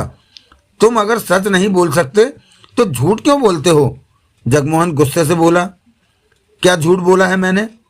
तुम्हारी बातों में सच कम और झूठ ज्यादा होता है। मेरी ईमानदारी पर शक मत करो जग्गू। अगर तूफान को पार कर गए तो अगला मौसम तुम लोगों को रास्ता। चुप रहो तुम। ठीक है, बूंदी ने कहा और खामोश हो गया। इसके गुस्से का बुरा मत मानना, लक्ष्मण दास बूंदी से कह उठा। तुम कुछ कहना चाहते हो तो मेरे कान में कह दो। रहने दे, सपन ने कहा, ये तो तेरा कान ही काट लेगा। जगमोहन और सोहनलाल की नजरें मिली। नानिया ने सोहनलाल का हाथ थाम रखा था। जगमोहन ने मोमो जिन्न से पूछा, तुम क्या कहते हो मोमो जिन्न, कि हमें क्या करना चाहिए? मैं कुछ भी बता पाने में असमर्थ हूँ, तुम लोग ही फैसला कर लो, मोमो जिन्न ने कहा। हमें तूफान को पार कर लेना चाहिए, नानिया कह उठी। मैं भी यही सोच रहा हूँ, सोहनलाल ने कहा। जगमोहन ने अपना सोचों में डूबा चेहरा हिलाया। यार सपन, हमसे तो कोई राय मांगता ही नहीं, लक्ष्मण दास कह उठा। जब सबके पास राय खत्म हो जाएगी तब ये हमसे ही राय लेंगे, मतलब कि हम इमरजेंसी के लिए हैं। हाँ, यही बात है। तभी जगमोहन कह उठा, हम आंधी तूफान के रास्ते को पार करेंगे, चलो आगे बढ़ते हैं। उसके बाद वे सब तूफान में प्रवेश करते चले गए। आंधी और तूफान इतना तेज था कि चंद कदम चलने के बाद वे संभल न सके। तूफान अपने संग उन्हें बहाकर ले जाने लगा। उन्होंने बचने की लाख चेष्टा की, परंतु वे सफल नहीं हो सके और तूफान के संग बहने लुढ़कने को मजबूर हो गए। अपने पर उनका बस नहीं चल रहा था। तूफान का शोर ऐसा था कि एक का स्वर दूसरे को सुनाई नहीं दे रहा था। इन हालातों में फंसे कुछ देर तो वे होश में रहे, फिर होश गुम होने लगे उनके। सिर्फ मोमो जिन्न ही ऐसा था जो कि आसानी से आंधी तूफान का मुकाबला कर रहा था और सबके लुढ़कते बेहोश शरीरों के साथ साथ आगे बढ़ता जा रहा था। जाने कितनी देर वे आंधी में तूफान में बेहोश हुए लुढ़कते रहे। समय का कोई ज्ञान नहीं था, दिशा का भी कोई ज्ञान नहीं था। मोमो जिन्न तूफान में उनके साथ ही आगे बढ़े जा रहा था। बहुत देर के बाद तूफान उन सबको अपने साथ एक जगह पर लाया और थम गया। उठते शोर के बाद एकाएक ही खामोशी छा गई थी। सब कुछ जैसे थम गया लगता था। जगमोहन, नानिया, सोहनलाल, लक्ष्मण दास, सपन चड्ढा सब पास पास ही बेहोश पड़े थे। मोमो जिन्न धूल से भरा पास ही मौजूद था। उसने आसपास देखा। ये किले जैसी कोई जगह थी, जैसे कोई पुराना किला धीरे धीरे खंडहर में परिवर्तित होता जा रहा हो। ऐसा हाल था उस जगह का। देखकर ऐसा लगता था जैसे बरसों से यहाँ कोई आया ही ना हो। किले के भीतर कच्ची जमीन पर कई पेड़ खड़े थे, परंतु अधिकतर पेड़ सूखे हुए थे। कुछ में पत्ते टहनियां नजर आ रही थी, परंतु वे भी आधी अधूरी थीं। पेड़ों के पत्ते जमीन पर बिखरकर सूख चुके थे। लाल रंग के पत्थरों से वो पुराना किला बना था। साफ सफाई न होने की वजह से वो पत्थर भी अब मटमैले होने लगे थे। किले के आंगन में थे वे सब बेहोशी में। मोमो जिन्न ने उन सब पर निगाह मारी। चेहरे पर सोचें दौड़ रही थी। एकाएक ही मोमो जिन्न सतर्क हुआ। उसने गर्दन जरा सी टेढ़ी करके आंखें बंद कर ली और हौले हौले सिर हिलाने लगा, जैसे किसी की बात बहुत ध्यान से सुन रहा हो। ये सब 1 मिनट रहा। फिर वो सामान्य हो गया। उसी पल सामने से आता बूंदी दिखाई दिया। उसे देखते ही मोमो जिन्न के चेहरे पर अकड़ के भाव आ गए। कमर पर हाथ बांधकर वो दूसरी तरफ देखने लगा। वहां पहुंचकर बूंदी ने हर तरफ नजर मारी। चेहरे पर गंभीरता थी। मोमो जिन्न ने उसकी तरफ पीठ कर रखी थी। बूंदी मोमो जिन्न से बोला, तुम मुझसे नाराज क्यों हो? मोमो जिन्न पलटा, बूंदी को घूरा। बूंदी मुस्कुराया, बोलो तुम मुझसे नाराज क्यों हो? महाकाली ने मेरे मालिक को कैद कर रखा है। तुम महाकाली के सेवक हो। वो ही तो मैं कहना चाहता हूं कि हम सेवक हैं। मालिक की वजह से हम क्यों आपस में दुश्मनी करें? तुम मुझे अच्छे नहीं लगते। मैंने तो तुम्हारा कोई बुरा नहीं किया, बूंदी बोला। अगर तुम मुझसे दोस्ती करना चाहते हो तो मुझे जथुरा तक ले चलो, मोमो जिन्न बोला। महाकाली की आज्ञा के बिना मैं ये काम नहीं कर सकता। फिर मुझसे बात मत करो, मोमो जिन्न बोला। मैं तुम्हें जथुरा तक पहुंचा भी दूं तो तुम उसे आजाद नहीं कर सकते। वो तिलिस्मी कैद है। देवा मिन्नो के नाम का तिलिस्म बंधा है। वो दोनों ही जथुरा तक तिलिस्म तोड़कर पहुंच सकते हैं। इस काम में तुम्हारा कोई फायदा नहीं। तुम मुझे जथुरा तक पहुंचा दो, बाकी देखना मेरा काम है। ये मैं नहीं कर सकता। तो फिर मुझसे बात मत करो। तभी नानिया के होठों से कराह निकली। उसे होश आने लगा था। अगले 10 मिनटों में सबको होश आ गया। ये तो कोई किला लगता है सोहनलाल, नानिया कह उठी। किला ही है, मोमो जिन्न बोला। ये महाकाली का किला है। तुम्हें कैसे पता? कुछ देर पहले मुझे जथुरा के सेवकों ने यह बात बताई थी कि ये महाकाली का किला है। ये तो खंडहर किला है, लक्ष्मण दास ने कहा। लगता है महाकाली यहाँ नहीं रहती, जगमोहन ने कहा। सोहनलाल ने बूंदी को देखकर पूछा, ये महाकाली का किला है? हाँ। महाकाली कहाँ है? मैं नहीं जानता। तुम्हें महाकाली से आदेश कैसे मिलते हैं? महाकाली की परछाई आकर आदेश देती है। हमें यहाँ क्यों लाए हो? ताकि जथुरा तक पहुंच सको या कभी भी ना पहुंच सको, बूंदी ने कहा। इससे हमें कोई भी जवाब ठीक से नहीं मिलने वाला, सपन चड्डा ने कहा। लेकिन अब करें क्या? तभी मोमो जिन्न ने गर्दन टेढ़ी कर ली। आंखें बंद हो गईं। वो कुछ सुनते हुए सिर हिलाने लगा। इसका टेलीफोन फिर बजने लगा। लक्ष्मण दास ने कहा, जिस दिन इससे पीछा छूटेगा मंदिर में प्रसाद चढ़ाने जाऊंगा, सपन चड्डा ने तीखे स्वर में कहा। मेरी तरफ से भी चढ़ा देना, एडवांस में चढ़ा देते हैं। तभी मोमो जिन्न सीधा होते हुए कह उठा, जथुरा के सेवकों ने अभी अभी मुझे बताया है कि जथुरा इसी किले में कैद है। क्या? सब चौंक पड़े। इसी किले में? मोमो जिन्न ने सहमति में सिर हिलाया।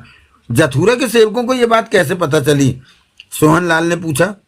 जैसे पहले ही बताया था कि जथुरा के ग्रहों को प्रोग्राम करके सैटेलाइट से जोड़ रखा है।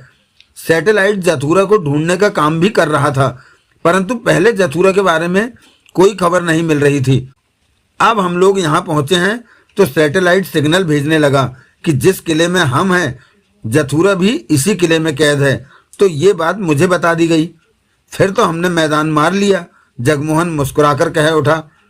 अभी जथुरा को ढूंढना बाकी है, नानिया बोली। ये सब आसान नहीं है, मोमो जिन्न ने कहा। अब क्या समस्या है? अब तो जथुरा को महाकाली ने तिलिस्म के ताले में कैद कर रखा है, मोमो जिन्न ने गंभीर स्वर में कहा। जब तक देवा मिन्नो तिलिस्म के उस ताले को नहीं खोलेंगे तब तक जथुरा की आजादी संभव नहीं।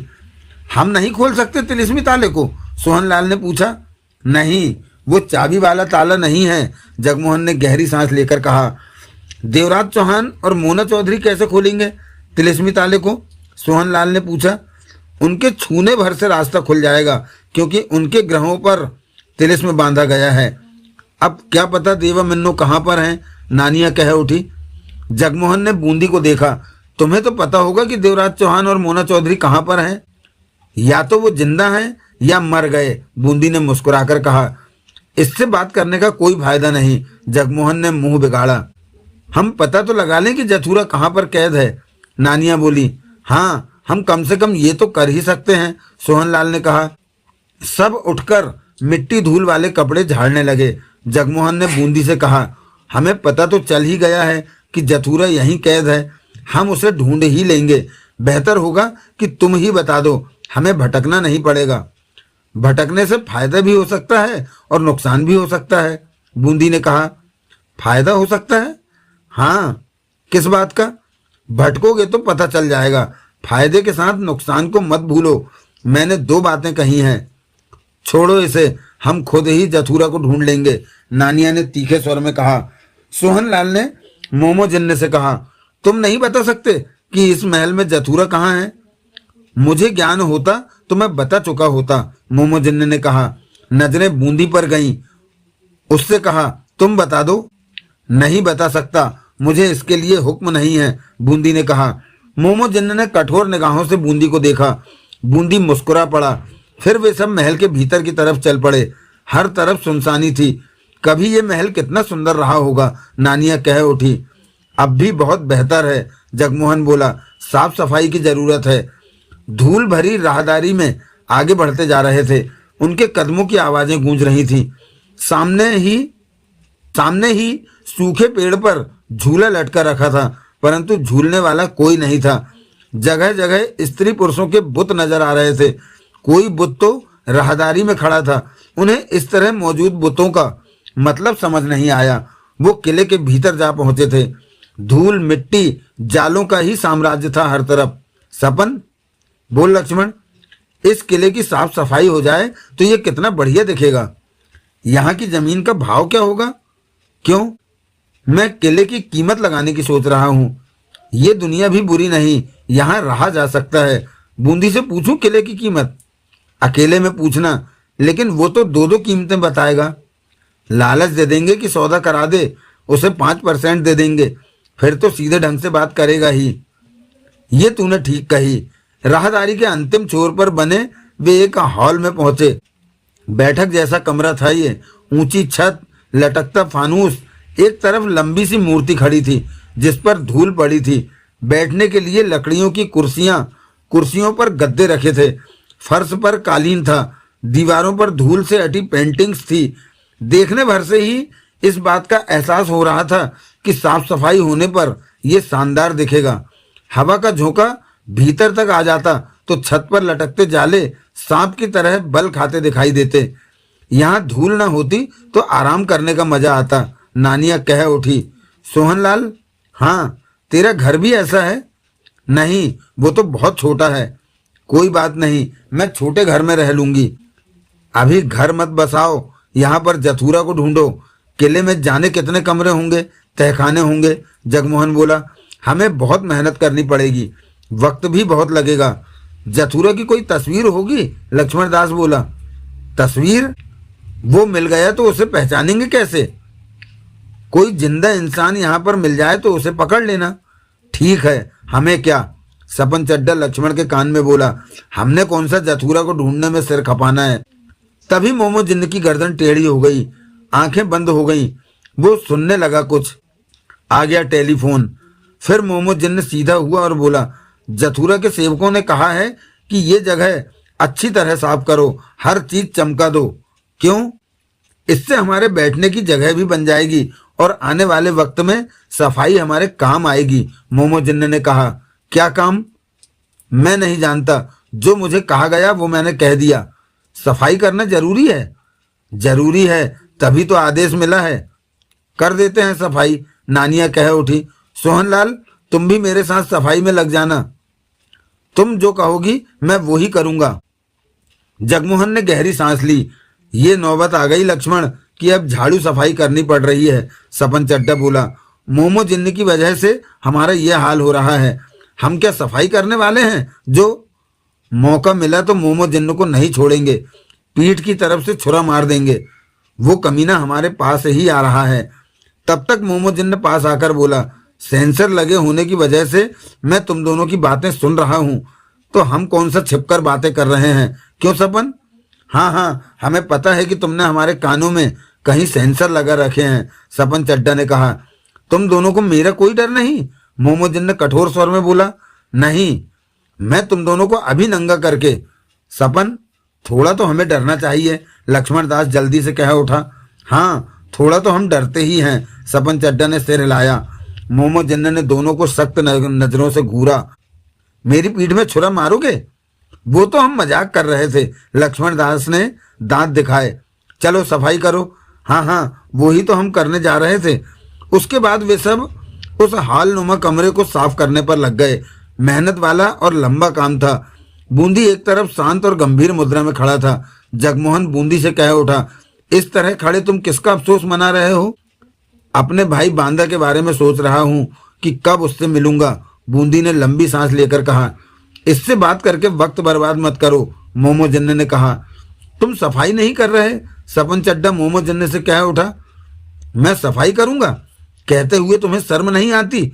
मैं जिन्न हूं, सफाई जैसा काम करके जिन्नों की जात की बेइज्जती कराऊंगा क्या? तुम लोग गंदगी में ही बैठे रहते हो क्या? खबरदार जो फालतू बात की। जिन्नों को सफाई की जरूरत नहीं पड़ती। तुम नहाते नहीं हो क्या? जिन्न सिर्फ तब नहाते हैं जब वे बोतल में आराम करने जाते हैं या फिर बोतल से बाहर निकलते वक्त नहाते हैं। इंसानों की तरह हम रोज रोज नहाकर वक्त बर्बाद नहीं करते। हमें बहुत काम करने होते हैं। सुना लक्ष्मण? सब सुन रहा हूं। तू चुपचाप काम पे लग जा, नहीं तो यह हमें फिर नंगा करने की धमकी देने लगेगा। बांकेलाल राठौर ने खुद को नीचे गिरता महसूस किया। हर पल उसे लग रहा था कि अब जमीन से टकराया कि अब टकराया, लेकिन नीचे गिरते समय अचानक ही उसकी सांसों से कोई तेज खुशबू टकराई। उसके बाद उसके होश गुम होते चले गए। उसके बाद क्या हुआ उसे कुछ पता न चल पाया। फिर उसे होश आया तो उसने खुद को बहती नदी में पाया। पानी के संग आगे को लुढ़कता जा रहा था। यो का मुसीबतों में फंसो गयो। मुंह पानी से निकालकर वो बड़बड़ा उठा। तभी उसने किनारे पर देवराज चौहान को खड़े पाया। देवराज चौहानो, म्हारे को बचायो, यो पानी बहुत तेजी दौड़ो हो। तब तक देवराज चौहान हाथ आगे बढ़ा चुका था। बांकेलाल ने अपना हाथ आगे किया, जिसे कि देवराज चौहान ने थामा और बांके को बाहर खींच लिया। हम बच गयो। नदी से बाहर आते ही वो कह उठा, क्या सबो बचो गयो? हाँ, देवराज चौहान मुस्कुराया। थारे को वो दुल्हनों पसंद न करो हो? वो धोखा था, देवराज चौहान ने कहा। इब तो यो बातों म्हारे को भी पतो होवे, बांकेलाल राठौर ने अफसोस भरे स्वर में कहा। तभी उसकी निगाह अन्यों पर पड़ी जो कि कुछ दूर खड़े थे, परंतु सब ही भीगे हुए थे। म्हारी किस्मतों दगो दे जायो। क्यों? म्हारो ब्याह हो जानो था, पर यो बांदा और उसो का बाप प्रणाम सिंह बहुत हरामी होवो। मैंने बताया कि वो सब धोखा पतो होवे।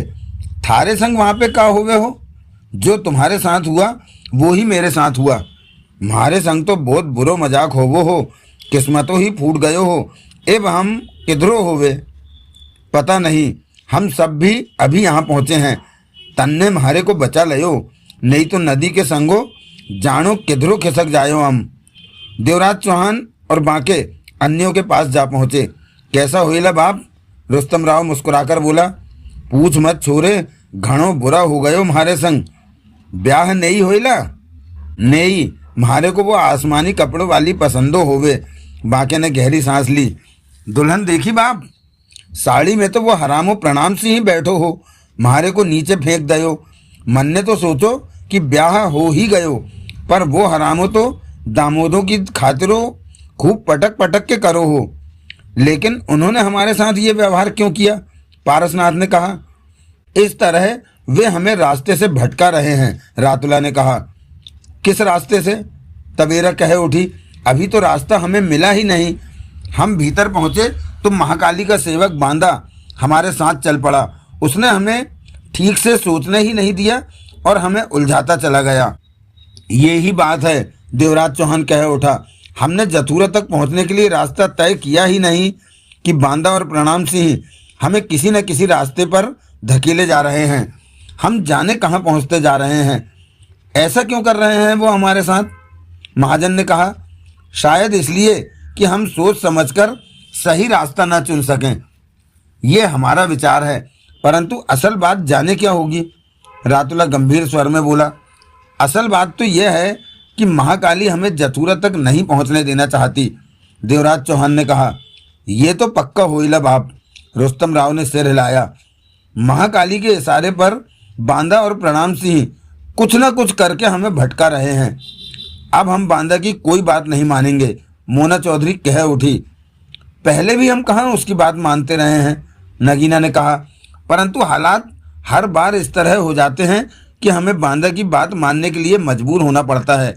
हमारे सामने दूसरा रास्ता ही नहीं होता।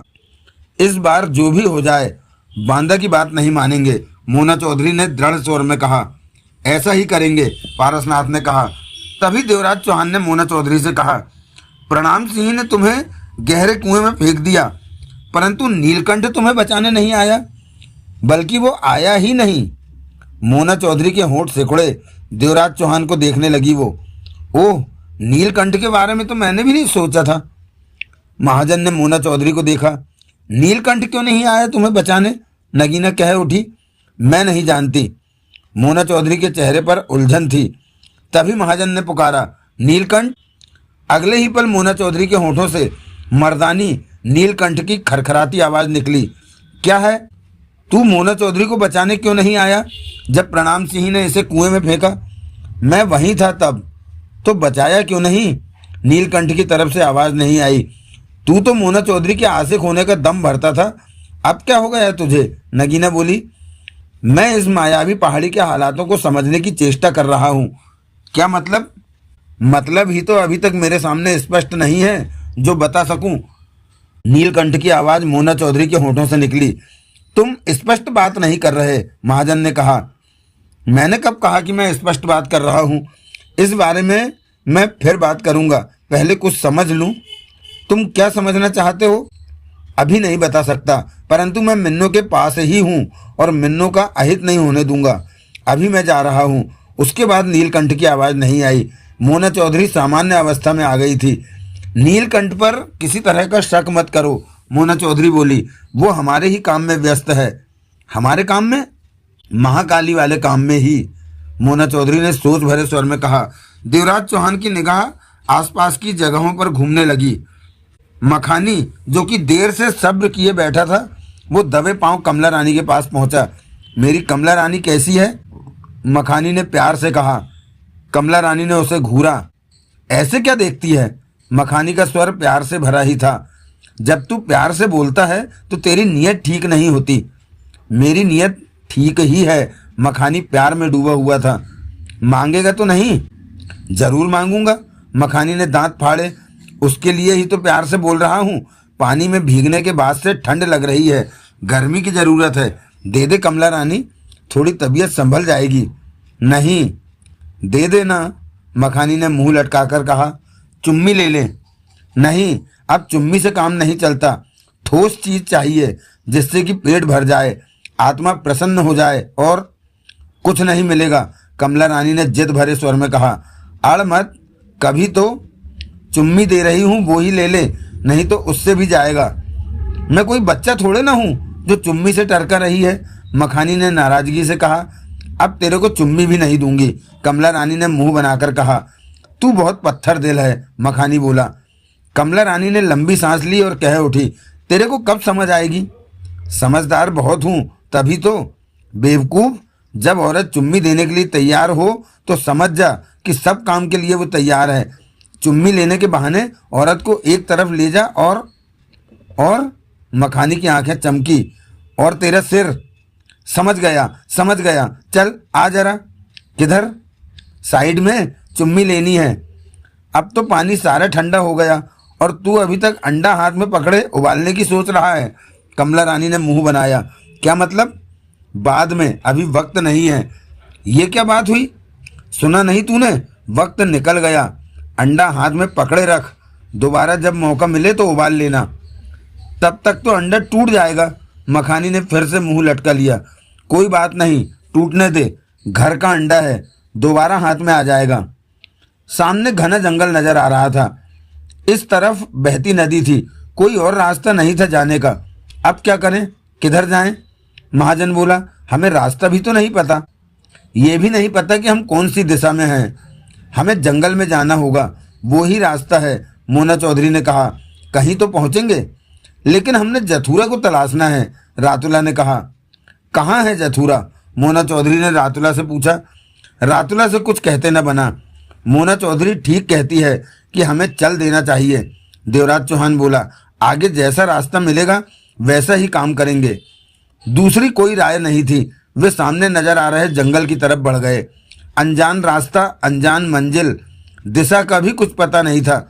चलते चलते बांकेलाल राठौर रुस्तम राव के पास जा पहुंचा। छोरे, बोल बाप, म्हारी तो जिंदगो ही खराबो हो गयो। एक चांस मिलो ब्याह करने को, वो भी गयो। आपन तो पहले ही कहेला कि तुम्हारी उम्र ब्याह करने की नहीं है, आशीर्वाद देने की होइला। जिगरा मत जलायो म्हारा यो कह करो, हम अभी ब्याहो करो हो। करो बाप, तम म्हारे साथो होवो ना। किधर, ब्याह के बाद या पहले? बादों में तुम का करो हो, हम तो पहले की बातों करो हो। अपन साथ होइला बाप। जंगल शुरू हो चुका था, सिर पर सूर्य था, परंतु जंगल में छाया और राहत मिल रही थी। तभी सब ठिठकते चले गए। सामने ही पेड़ के तने से टेक लगाए बांदा बैठा था। ये हरामो, म्हारे से फिरो टकरा गए हो। अब यो कोई नयो झंझट डालो हो। ये नया प्लान इस्तेमाल करेला बाप। देवराज चौहान और मोना चौधरी की नजरें मिली। अब हम इसकी कोई बात नहीं सुनेंगे, मोना चौधरी ने दृढ़ स्वर में कहा।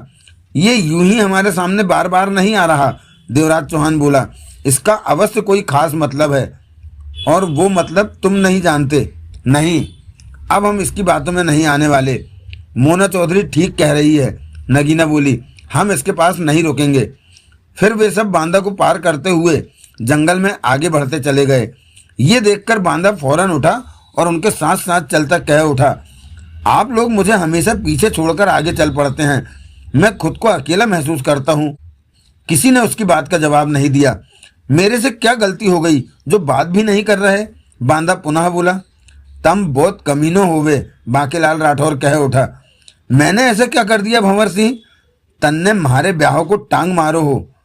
मैंने तो दुल्हन को कहा था कि मूछों वाले को पसंद कर। दुल्हनों की जगह थारो बापू बैठो हो, हम का थारे बाप संगो सुहागरात मनायो हो। साथ चलते हुए बांदा ने गहरी सांस ली। अब थारी फूंको निकलो हो। काय को? मैं अपने पिता की हरकतों से बहुत परेशान हूँ, तभी तो मैंने ब्याह भी नहीं किया। क्या करो हो थारा बापो, थारे ब्याहों में वो खुद दुल्हन बनकर बैठ जाता है। पक्को? हाँ, सच कह रहा हूँ मैं। 2 बार शादी करने की चेष्टा की, दुल्हन को भगाकर खुद घूंघट निकाल कर बैठ जाता है। थारे बापों को दूसरों स्वादों का चस्को लग गयो होवे। मुझे भी ऐसा ही लगता है। मैं अपने पिता से बहुत परेशान हूँ। हम तो थारे से भी परेशान होवे और थारे बापू से भी। म्हारो तो ब्याह हो तो रह गयो, मेरा नहीं हुआ तो तुम्हारा कैसे होगा? तम पक्को हरामो होवे, एकदम पक्को। मैं बहुत शरीफ इंसान हूँ। मैं तो तम महाकालों को चमचो होवे। महाकाली का नमक खाता हूँ मैं, उसकी बात तो माननी ही पड़ेगी। कहने के साथ ही बांदा तेजी से आगे बढ़ा और देवराज चौहान के पास पहुंच गया। मेरे से नाराज मत हो देवा, तुम हर बार हमें भटका देते हो। इसमें मेरा क्या कसूर? सब कुछ जानते हुए भी तुम जथुरा के बारे में नहीं बताते कि वो कहाँ पर मिलेगा। पूछने पर हमें नई मुसीबत में फंसा देते हो। अभी तक हम अपना रास्ता भी तय नहीं कर सके। तुम्हें एक खुशखबरी सुनाऊं? कहते जाओ। बातों के दौरान सब तेजी से आगे बढ़े जा रहे थे। जग्गू गुलचंद उस जगह पर पहुंच गए हैं जहां जथुरा कैद है। क्या? देवराज चौहान के होंठों से निकला। हैरान हो गए ना? जथुरा उन्हें मिल गया? देवराज चौहान बोला। मैंने कब कहा कि जथुरा उन्हें मिल गया? मैंने कहा है वो उस जगह पर जा पहुंचे हैं। देवराज चौहान कुछ नहीं बोला। तुम्हें खुश होना चाहिए। जगमोहन और सोहन लाल के वहां पहुंचने का कोई फायदा नहीं होगा। वो क्यों देवा? जथुरा की कैद का सिलसिला मेरे और मोना चौधरी के नाम से बंधा है। जब तक हम कैद के उस दरवाजे तक नहीं पहुंच जाते, तब तक जथुरा का किसी को दिखाई दे जाना भी संभव नहीं। ये बात तो सही कही। साथ चलते बांदा ने सिर हिलाया। तुम मुझे बता सकते हो कि जगमोहन सोहनलाल इस वक्त कहाँ हैं? नहीं बता सकता। महाकाली से मेरी बात भी नहीं करा सकते। ये तो मैं पहले ही मना कर चुका हूँ, तो तुम हमसे बातें क्यों करते हो? अकेले में मन नहीं बहलता तो बातें करनी पड़ती हैं मुझे। एक बात और कहूँ? मैं सुन रहा हूँ। अगर तुम मेरे से रास्ते के बारे में पूछते तो मैं भी तुम्हें इसी रास्ते पर जाने को कहता। देवराज चौहान ने मुस्कुराकर उसे देखा। कहा, कुछ नहीं, मैं तुम्हें बता सकता हूँ कि इस रास्ते के अंत में तुम्हें क्या नजर आएगा। देवराज चौहान खामोश रहा। तुम पूछोगे नहीं देवा कि क्या है इस रास्ते के अंत में? ये कहाँ जाकर खत्म होगा? मुझे बता दे, महाजन कह उठा। मैं तो देवा को बताऊंगा, वो भी अगर पूछे तो तब। बांदा ने कहा, क्यों देवा, बताऊं क्या? बता। सांभरा की नगरी है। सांभरा कौन? ये मैं नहीं बताऊंगा, वहां जाओगे तो खुद ही जानोगे। फिर ये भी बताने की क्या जरूरत थी कि रास्ते के अंत में सांभरा की नगरी मिलेगी? कोई तो बात करनी थी, मैंने ये कर दी। थारे को बहुत मारूंगा बांधो। तुम जानते हो कि तुम मेरा कुछ नहीं बिगाड़ सकते, एक बार कोशिश तो कर चुके हो। थारे को देखकर तो म्हारे को अगन लग जावे। बांदा मोना चौधरी को देखकर कह उठा, लगता है मिन्नू मेरे से ज्यादा ही नाराज है। तुमने? नगीना कह उठी, ऐसा कोई काम नहीं किया कि तुमसे कोई खुश हो। मैं तो कोशिश कर रहा हूं कि आपको खुश करूं, परंतु आप सब खुश होते ही कहाँ हैं। झूठ मत कहो, मेरी सच बात को भी झूठ मानोगे तो। सांभरा की नगरी में क्या है? मोना चौधरी ने पूछा। नगरी है, वहां क्या होता है? ये नहीं बताऊंगा। तुम क्या सोचती हो कि मुझे बातों में लगा के सच निकलवा लोगी? तभी पीछे से बांके ने बांदा को जोर से घूंसा मारा। बांदा की परछाई वहां से छिन्न भिन्न हो गई जहां बांके ने घूंसा मारा था। हाथ परछाई को पार करके आगे निकल गया। बांके के चेहरे पर गुस्सा था। वार खाली जाते पाकर बांके ने अपना हाथ वापस खींचा तो पल भर में ही बांदा की परछाई का पहले की तरह पूर्ण रूप नजर आने लगा। हम इसका कुछ नहीं बिगाड़ सकते, तवेरा ने कहा, क्योंकि ये परछाई के रूप में हमारे सामने है। शरीरों के साथ सामना होता तो हम इसो को बढ़ देता। बांकेलाल राठौर गुर्राया। बांदा हंस पड़ा।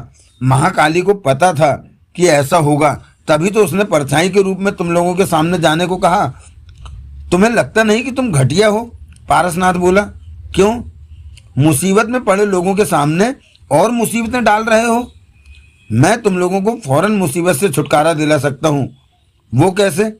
बस एक बार कह दो कि महाकाली की मायावी पहाड़ी से बाहर निकलना चाहते हो और तुम हमें बाहर निकाल दोगे। फौरन निकाल दूंगा।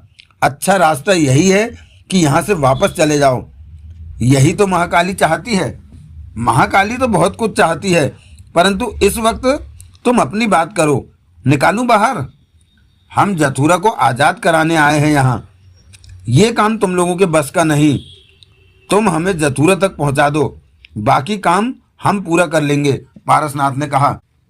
तभी महाजन बोला, तुमने कहा कि जगमोहन सोहनलाल उस जगह पर जा पहुंचे हैं जहां जथुरा कैद है। कहा तो वो वहां कैसे पहुंच गए? किस्मत के धनी थे कि पहुंच गए। बूंदी ने तो बहुत चेष्टा की कि वो रास्ता भटक जाएं, इत्तेफाक से पहुंचे। यही समझो।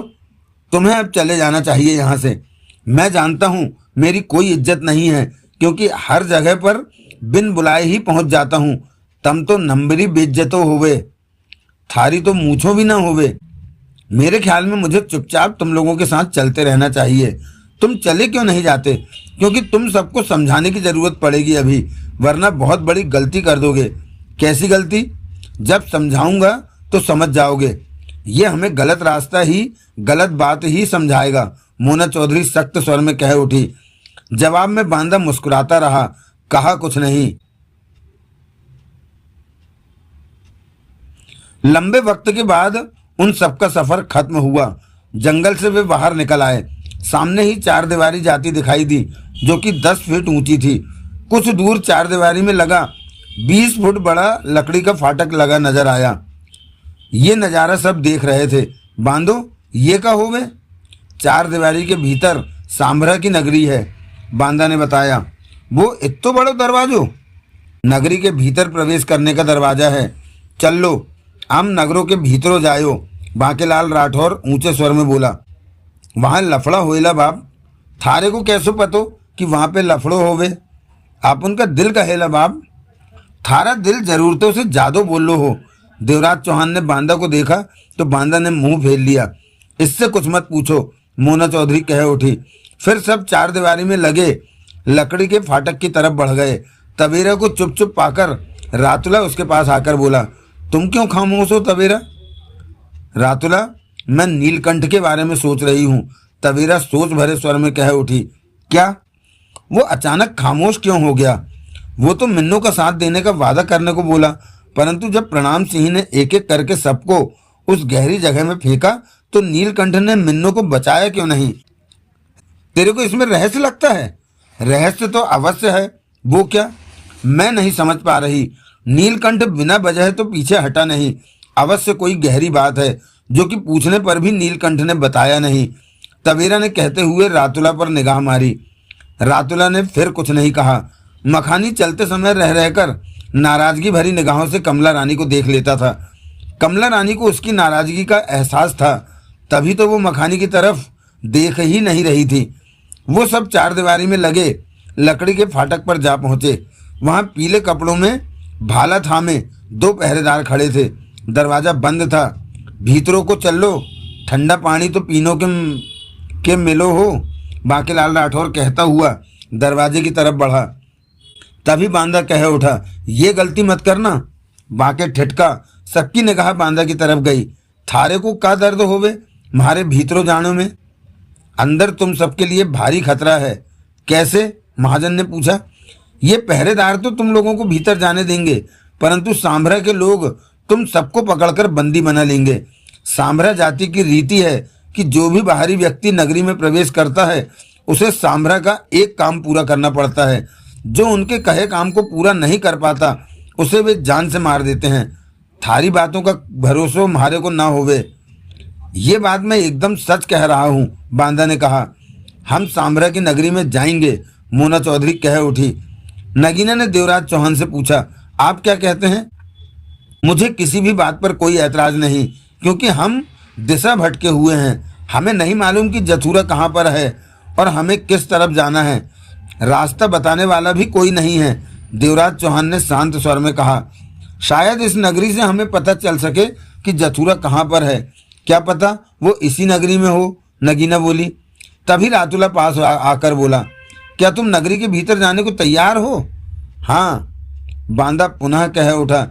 इस नगरी के भीतर प्रवेश मत करना, वरना वो लोग तुम सबको मार देंगे। बहुत चिंता हो रही है हमारी? देवराज चौहान मुस्कुराया। हाँ, क्योंकि तुम लोगों की शिकायत है। मैं तुम्हारे बारे में नहीं सोचता, अब सोच रहा हूँ। मैं तो तुम कभी भी हमारे बारे में सही नहीं सोच सकते। ऐसा न कहो, तुम हमें हमेशा सही रास्ते पर बढ़ने से रोकोगे, देवराज चौहान ने कहा। तो नहीं मानोगे? नहीं, ठीक है, जाओ नगरी के भीतर। मैं भी तो यही चाहता हूँ कि तुम सब नगरी के भीतर जाओ। यही चाहते हो तो फिर रोक क्यों रहे थे? ताकि तुम पक्का इरादा बना सको नगरी के भीतर जाने का। बांदा मुस्कुरा पड़ा। यो बहुत बड़ो हरामी होवे, हमें इसकी बात सुननी ही नहीं चाहिए, पारसनाथ कह उठा। तभी मोना चौधरी आगे बढ़ी और फाटक पर खड़े पहरेदारों के पास जा पहुंची। ये किसकी नगरी है? सांभरा की, एक पहरेदार ने कहा। दरवाजा खोलो, हमें भीतर जाना है, मोना चौधरी ने कहा। अगले ही पल पहरेदारों ने दरवाजे के एक पल्ले को धक्का देकर खोला। भीतर आते जाते लोग सबको दिखे। आप लोग भीतर जाइए। मोना चौधरी खुले दरवाजे की तरफ बढ़ गई। तभी बांदा का स्वर सुनाई दिया, अभी भी वक्त है, रुक जाओ। तुम तो घनचक्कर होइला बाप, रुस्तम राव कह उठा। कभी रुकने को बोइला तो कभी चलने को बोइला। मैं तो इसलिए रोक रहा हूँ कि तुम लोग जिद में आकर भीतर जाओ। बांदा मुस्कुरा पड़ा। तम पागलो होवे, थारा बापो भी पागलो होवे जो साड़ी पहनो के दुल्हन बनो हो। बांदा हंस पड़ा। हंसो बोतम, दांतों साफ करो ना। एक एक करके सब दरवाजे से नगरी के भीतर प्रवेश कर गए। पहरेदार धकेल कर ऊंचा दरवाजा बंद करने लगा। बांदा मुस्कुराता हुआ बाहर ही खड़ा रहा। नगरी में पर्याप्त तो चहल पहल थी। रोज की तरह सारे कार्य हो रहे थे। देवराज चौहान, नगीना, मोना चौधरी, बांके, रुस्तम राव, पारसनाथ, महाजन, मखानी, कमला रानी, तबेरा और रातुला सांभरा नगरी के लोगों में जा पहुंचे थे। हर कोई उन्हें उत्सुकता भरी नजरों से देख रहा था, क्योंकि वे सब नगरी के लोगों से जुदा लोग थे, अजनबी थे। एक छोटे से मकान के दरवाजे पर खड़ी महिला से बांकेलाल राठौर बोला, बहनों, म्हारे को ठंडो पानी पिलायो जरा। अभी लाई, कहकर वो भीतर चली गई। बाकी सब ठिठके। ये साधारण किंतु साफ सुथरी नगरी है, तबेरा ने कहा। महाकाली की माया है ये, रातुला बोला। परंतु यहाँ हम करें क्या रातुला भैया, नगीना बोली। तुम सबकी तरह हम भी यहाँ पहली बार ही आए हैं, रातुला ने कहा। देवा मिन्नो से पूछो, अभी तक महाकाली ने हमारे सामने खास खतरनाक हालात पैदा नहीं किए। तबीरा ने कहा, हम तो खतरों में फंसे फंसे ही यहाँ पहुंचे हैं। महाजन कह उठा, अभी तुम लोग महाकाली को जानते नहीं। तबीरा कह उठी, सच बात तो यह है कि अभी तक उसने अपना असली रूप दिखाया ही नहीं, लेकिन कभी भी हमें उसकी भयंकर चालों से सामना करना पड़ सकता है। थारो मतलब हो कि मुसीबतों अब भी शुरू हो, वो कुछ भी हो सकता है। तभी औरत जग जैसे बर्तन में पानी ले आई। बांके ने हाथ से पानी पिया कि मखानी भी पास आ पहुंचा। मैं भी पीऊंगा। मखानी को भी औरत ने पानी पिलाया। पानी पीने के बाद मखानी औरत को देखकर मुस्कुराया, तुम कितनी अच्छी हो। क्या बोला? गुस्से में आ गई औरत ने पानी का बर्तन मखानी पर दे मारा।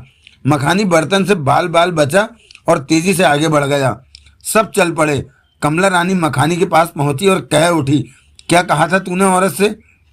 कुछ नहीं, मुंह फुलाए मखानी बोला। कुछ मांगा होगा उससे? क्या? वो ही जो तू मेरे से मांगता है, वो नहीं मांगा तो? वो पागल थी, अपनी तारीफ नहीं सुन सकी। मैंने तो उसकी तारीफ की थी। तूने सोचा कि तारीफ करेगा तो वो अपना सामान तेरे को दे देगी? मैंने ऐसा नहीं सोचा। मुझे तो हर औरत खूबसूरत लगती है, तारीफ कर देता हूँ, तुझे क्या? मखानी, दिल छोटा मत कर, कमला रानी ने प्यार से कहा। मखानी ने मुंह फुलाए रखा। मौका मिलते ही मैं तेरी सारी शिकायत दूर कर दूंगी। तू अपनी बात पर खरी नहीं उतरती। मौका मिलने दे, फिर तू एकदम खरी खरी देखेगा मुझे। सच कह रही है? तेरी कमला रानी ने कभी झूठ बोला है क्या? याद कर, महल में हम कितनी बार स्नान घर की तरफ गए थे। मखानी मुस्कुरा पड़ा। अंडा संभाल के रखा है ना? हाँ, वो तो एकदम ठीक है, संभाल के रख उसे, मैं फोड़ूंगी जल्दी ही उसे। मखानी के लिए तो इतना ही काफी था। उसकी सब शिकायतें दूर हो गईं। वो सब वहां के लोगों, वहां की जगहों को देखते आगे बढ़ रहे थे कि कानों में घोड़ों की टापों की आवाजें पड़ते ही उनके कदम ठिठक गए। वो सब पीछे को पलटे। पीले कपड़ों में 8-10 घुड़सवार उनके पास आ पहुंचे। देखते ही देखते वे घोड़ों का घेरा बनाकर उनके गिर्द खड़े हुए और एक रोबीले स्वर में कह उठा, हमें अपनी नगरी में अजनबियों का आना पसंद नहीं। हम यहाँ जथुरा की तलाश में आए हैं। जथुरा? वो घुड़सवार बोला, उसे तो महाकाली ने कैद कर रखा है। हम जथुरा को आजाद कराने आए हैं। जथुरा की कैद ने तो हमारी नगरी की किस्मत बदल दी। वो आजाद हो जाए तो हमें खुशी होगी। तुम्हें मालूम है कि जथुरा कहाँ पर कैद है? नहीं, इस बारे में हमें कुछ नहीं मालूम। तभी मोना चौधरी बोली, तुमने कहा कि जथुरा की कैद ने इस नगरी की किस्मत बदल दी, इसका क्या मतलब हुआ? बांबा इस बारे में तुम्हें बताएगा। बांबा कौन? नगरी के मालिक सांभरा का सबसे विश्वसनीय सेवक। वो ही 50 वर्षों से नगरी को चला रहा है। सांभरा कहाँ गया? बांबा के पास चलो, सब पता चल जाएगा। सांभरा की नगरी का नियम है कि बाहरी व्यक्ति जब नगरी में आता है तो उससे नगरी का कोई काम कराया जाता है। उसी नियम के मुताबिक तुम सबको भी नगरी का एक काम पूरा करना होगा। जो काम को पूरा न कर सकेगा उसकी जान ले ली जाएगी। चलो हमारे साथ बांबा के पास। घोड़ों के घेरे में वो सैनिक सबको लेकर एक दिशा में चल पड़े। छोरे, बोल बाप, इस बारो तो बांधो सच्चो बात ही कहो हो, वो ही बातो इधर वो यो बोलो हो। बांदा बहुत हरामी होइला, उसो का बापो तो औरों भी हरामो होवे। दुल्हन बनो के बैठो हो कि शायदो गोटी भेंट हो जावो। बांकीलाल राठौर ने मुंह बनाकर कहा, वो तो हम बचो के आ गयो, नहीं तो जानो का हो जायो। बांबा 6 फीट का स्वस्थ सेहतमंद व्यक्ति था। वो एक महल में मिला। सैनिक उन सबको बांबा के पास छोड़कर चले गए थे। इस वक्त वे सब महल के आम हाल में मौजूद थे। 8 सैनिक पहरे पर या सेवा के लिए पहले ही मौजूद थे। बांबा सबको देखता कह उठा, ना तो तुम लोग मेरे मेहमान हो और ना ही दुश्मन। नियम के मुताबिक तुम लोगों को नगरी में प्रवेश करने की एवज में हमारा एक काम पूरा करना होगा। काम पूरा नहीं किया तो मार दिए जाओगे, कर दिया तो नगरी में रहने की जगह मिल जाएगी। हम यहाँ रहने नहीं आए, नगीना बोली। तो जथुरा को कैद से आजाद कराने आए हैं। बेशक तुम लोग अच्छा काम करने आए हो, परंतु हमारी नगरी के नियम तो पूरे करने ही होंगे। तुम जानते हो कि जथुरा कहाँ पर कैद है? इस बारे में हमारी नगरी में किसी को कोई ज्ञान नहीं, परंतु जथुरा को जब महाकाली ने कैद किया तो हमारी नगरी का मालिक सांभरा नाराज होकर सामने की पहाड़ी पर चला गया। 50 बरस हो गए परंतु सांभरा वापस नहीं लौटा। उसने पहाड़ी पर ऐसी रोक लगा रखी है कि नगरी का कोई भी आदमी पहाड़ी चढ़कर उस तक नहीं पहुंच सकता, जबकि हम चाहते हैं कि सांभरा वापस आए और अपनी नगरी संभाले। बांबा कह रहा था, नगरी में जब भी किसी बाहरी व्यक्ति ने भीतर प्रवेश किया तो उसे एक ही काम सौंपा कि वो पहाड़ी पर जाए और सांभरा को समझाकर वापस नगरी में ले आए। अभी तक 25 से ऊपर लोग सांभरा को समझाकर वापस लाने के लिए पहाड़ी पर जा चुके हैं, लेकिन सांभरा का लौटना तो दूर, अभी तक वो भी वापस नहीं लौटे जो उसे बुलाने गए थे। अब मैं तुम लोगों को भी सांभरा को नगरी में लाने का काम सौंपता हूँ। तुम सब पहाड़ पर जाओ और सांभरा को समझाकर वापस ले आओ। अगर ये काम करने को तैयार नहीं हो तो कह दो, ताकि नगरी में प्रवेश करने की सजा के तौर पर तुम्हारी गर्दन अलग कर दी जाए। सब एक दूसरे को देखने लगे। बांबा सख्त किस्म का अपनी बात पूरी करने वाला इंसान लगा था उन्हें। बांकीलाल राठौर कह उठा, मारी गर्दनों काय को बड़ो हो, हम थारे सांभरा को गोद में उठा के लायो पहाड़ों से। सब तैयार हैं? बांबा ने ऊंचे स्वर में पूछा। मन ने कह दयो तो एको ही बातों होवे, सबो तैयार होवो। मारे को बोलो पहाड़ किधरो होवे। बांबा वहां खड़े सैनिकों से बोला, इन्हें ले जाओ और पहाड़ के पास ले जाकर छोड़ दो। खाने पीने को कुछ ना दयो भाइयों, सांभरा को लेकर आओ, तब तक तुम सबके लिए खाना तैयार हो जाएगा। मारी खातिर हलवाई बिठायो हो? बांकीलाल राठौर कह उठा। वे सब पहाड़ी के नीचे खड़े थे। बांबा का सेवक उन्हें वहां छोड़कर चला गया था। पहाड़ी काफी ऊंची थी, तेज कड़कती धूप थी। ऐसे में पहाड़ी पर चढ़ना किसी मुसीबत से कम नहीं था। शरीरों पर पसीने की लकीरें बह रही थी। यूं ही बुरा हाल हो रहा था। खानो पीनो भी न दयो हो बांबो ने, और पहाड़ों पर चढ़ने को बोल दयो। सच में इतनी गर्मी में पहाड़ी पर चढ़ना कठिन काम है। महाजन कह उठा, जाना तो पड़ेगा ही, वरना बांबा हमारी जाने ले लेगा। पारसनाथ ने कहा, आओ चढ़ाई शुरू करें। देवराज चौहान ने कहा और आगे बढ़ गया। सब उसके पीछे चल पड़े। फौरन ही वे पहाड़ी पर चढ़ने लगे। पहाड़ तप रहा था। छोरे, बांके ने कहा, तम हमारे पीछे कू रहो। क्यों बाप? अभी पहाड़ से नीचे गिरो तो तम हमारे को थाम लयो। और आप उनको कौन थामेला बाप? यो बात भी तन्ने ठीको बोलो हो। तम तो हमारे साथ पीछे को लड़को जायो।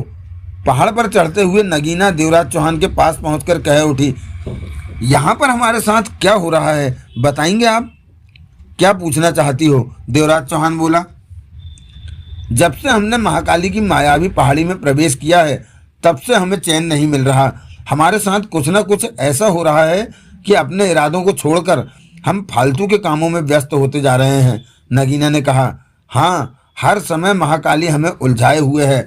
अगर हमारे साथ यही सब होता रहा तो हम जथुरा को कैसे तलाश कर पाएंगे? तुम्हारी आशंका सही है। इन कामों में उलझकर हमारा वक्त खराब हो रहा है। हम जितना सोचते हैं कि इन बातों में नहीं उलझेंगे, उतना ही उलझ जाते हैं। महाकाली ने अपनी गोटियां इस तरह फैला रखी हैं कि एक गोटी पर पांव पड़ता है तो दूसरी गोटी तक पहुंच जाते हैं। इसी प्रकार तीसरी गोटी पर। वो हमें सोचने का मौका नहीं दे रही कि हमारे साथ क्या हो रहा है। देवराज चौहान ने कहा, हम करें तो क्या करें? महाकाली तो हमें रास्ते से भटका रही है। अभी इस बारे में कुछ नहीं कहा जा सकता। इस वक्त तो सांभरा नाम की समस्या हमारे सामने है। उसे नगरी में लाना होगा, तभी बच सकेंगे। देवराज चौहान ने कुछ नहीं कहा। सांभरा मान जाएगा नगरी में आने को? नगरी में उसे लाना ही पड़ेगा, बेशक कंधों पर उठाकर ही उसे क्यों न लाना पड़े। ये क्या बात हुई? वो चलने को नहीं मानेगा तो ऐसा करना ही पड़ेगा। तपती गर्मी में गर्म पहाड़ पर चढ़ने में उन्हें भारी परेशानी आ रही थी। कहीं कहीं पर तो रास्ता इतना सीधा था कि नीचे गिरने का खतरा लगा रहता। मोना चौधरी और तबीरा के खूबसूरत चेहरे तपकर सुर्ख से हो रहे थे। सबकी सांसें उखड़ सी रही थी। प्यास से गला सूख रहा था। महाजन ने पारसनाथ से कहा, हम पूर्व जन्म में प्रवेश करने से बचना चाहते थे परंतु बच न सके। पोते बाबा ने हमें घेरा ही इस प्रकार कि हम अपने बचाव में कुछ न कर सके। पारसनाथ ने गहरी सांस ली। इन झंझटों से जाने कब मुक्ति मिलेगी? तुम्हारा क्या ख्याल है? कि हम जतूरा तक पहुंच जाएंगे? जो हालात हमारे सामने आ रहे हैं उन्हें सामने रखें तो यही लगता है कि हम जतूरा तक नहीं पहुंच सकते। महाकाली पर्दे के पीछे रहकर हमें नचा रही है। ये महाकाली की मायावी पहाड़ी है। शायद यहाँ हम अपनी मर्जी नहीं चला सकते। फिर तो हमारा आना बेकार ही हुआ। शायद हमें अपनी जान बचाने के लाले पड़ जाएं। पारसनाथ गहरी सांस लेकर रह गया। मखानी पहाड़ पर चढ़ते चढ़ते कमला रानी के पास पहुंचा। दोनों के चेहरे सुर्ख से हो रहे थे। थक गई कमला रानी? मखानी बोला। हाँ कहूंगी तो क्या तू मुझे उठा लेगा? कमला रानी ने कहा। तू हर समय सड़ी क्यों रहती है? तू बातें ही ऐसी करता है। मैंने तो प्यार से पूछा था। मैं भी प्यार से ही जवाब दे रही हूँ। तेरे को सब कुछ सड़ा सड़ा सा लगता है तो मैं क्या करूं? जानती है, जब भी तेरे पास आता हूं मेरा अंडा मेरे को चैन नहीं लेने देता। जानती हूं। जानती है कैसे? तेरे को तो उंगली थमा दूं तो तेरे अंडे का आमलेट बन जाता है। आगे की तो बात ही अलग है। ए कमला रानी, बोल बोल, तेरे को ही तो सुन रही हूं मैं। एक बार गले तो लग जा। क्यों? अंडे को कुछ आराम मिलेगा। मैं क्या मशीन हूं तेरे अंडे को आराम देने के लिए? पहाड़ पर चढ़ रहा है और बात अंडे की कर रहा है। ये तेरा हाल है। समझा कर, सब समझती हूँ मैं। तेरी तो नस नस पहचानती हूँ। तेरे को अंडे की देखभाल के अलावा दूसरा कोई काम नहीं। ये काम क्या कम है? कमीना साला, बड़बड़ा उठी कमला रानी। क्या कहा? कमीना साला। कह ले। मखानी दांत फाड़कर मुस्कुराया। तेरी बात का बुरा थोड़े ना मानूंगा। सब अंडे का कमाल है जो तू इतने मीठे बोल बोल रहा है। तो दोस्तों, आज का यह एपिसोड यहीं समाप्त होता है। इसके बाद अगला एपिसोड जो कि इस उपन्यास का क्लाइमैक्स होगा और सारी गुत्थियां उसमें सुलझ जाएंगी, उसमें मुलाकात होगी आपसे। तब तक के लिए जय हिंद, जय भारत, वंदे मातरम। और हाँ, अपना ख्याल अवश्य रखिएगा। धन्यवाद, थैंक यू, शुक्रिया।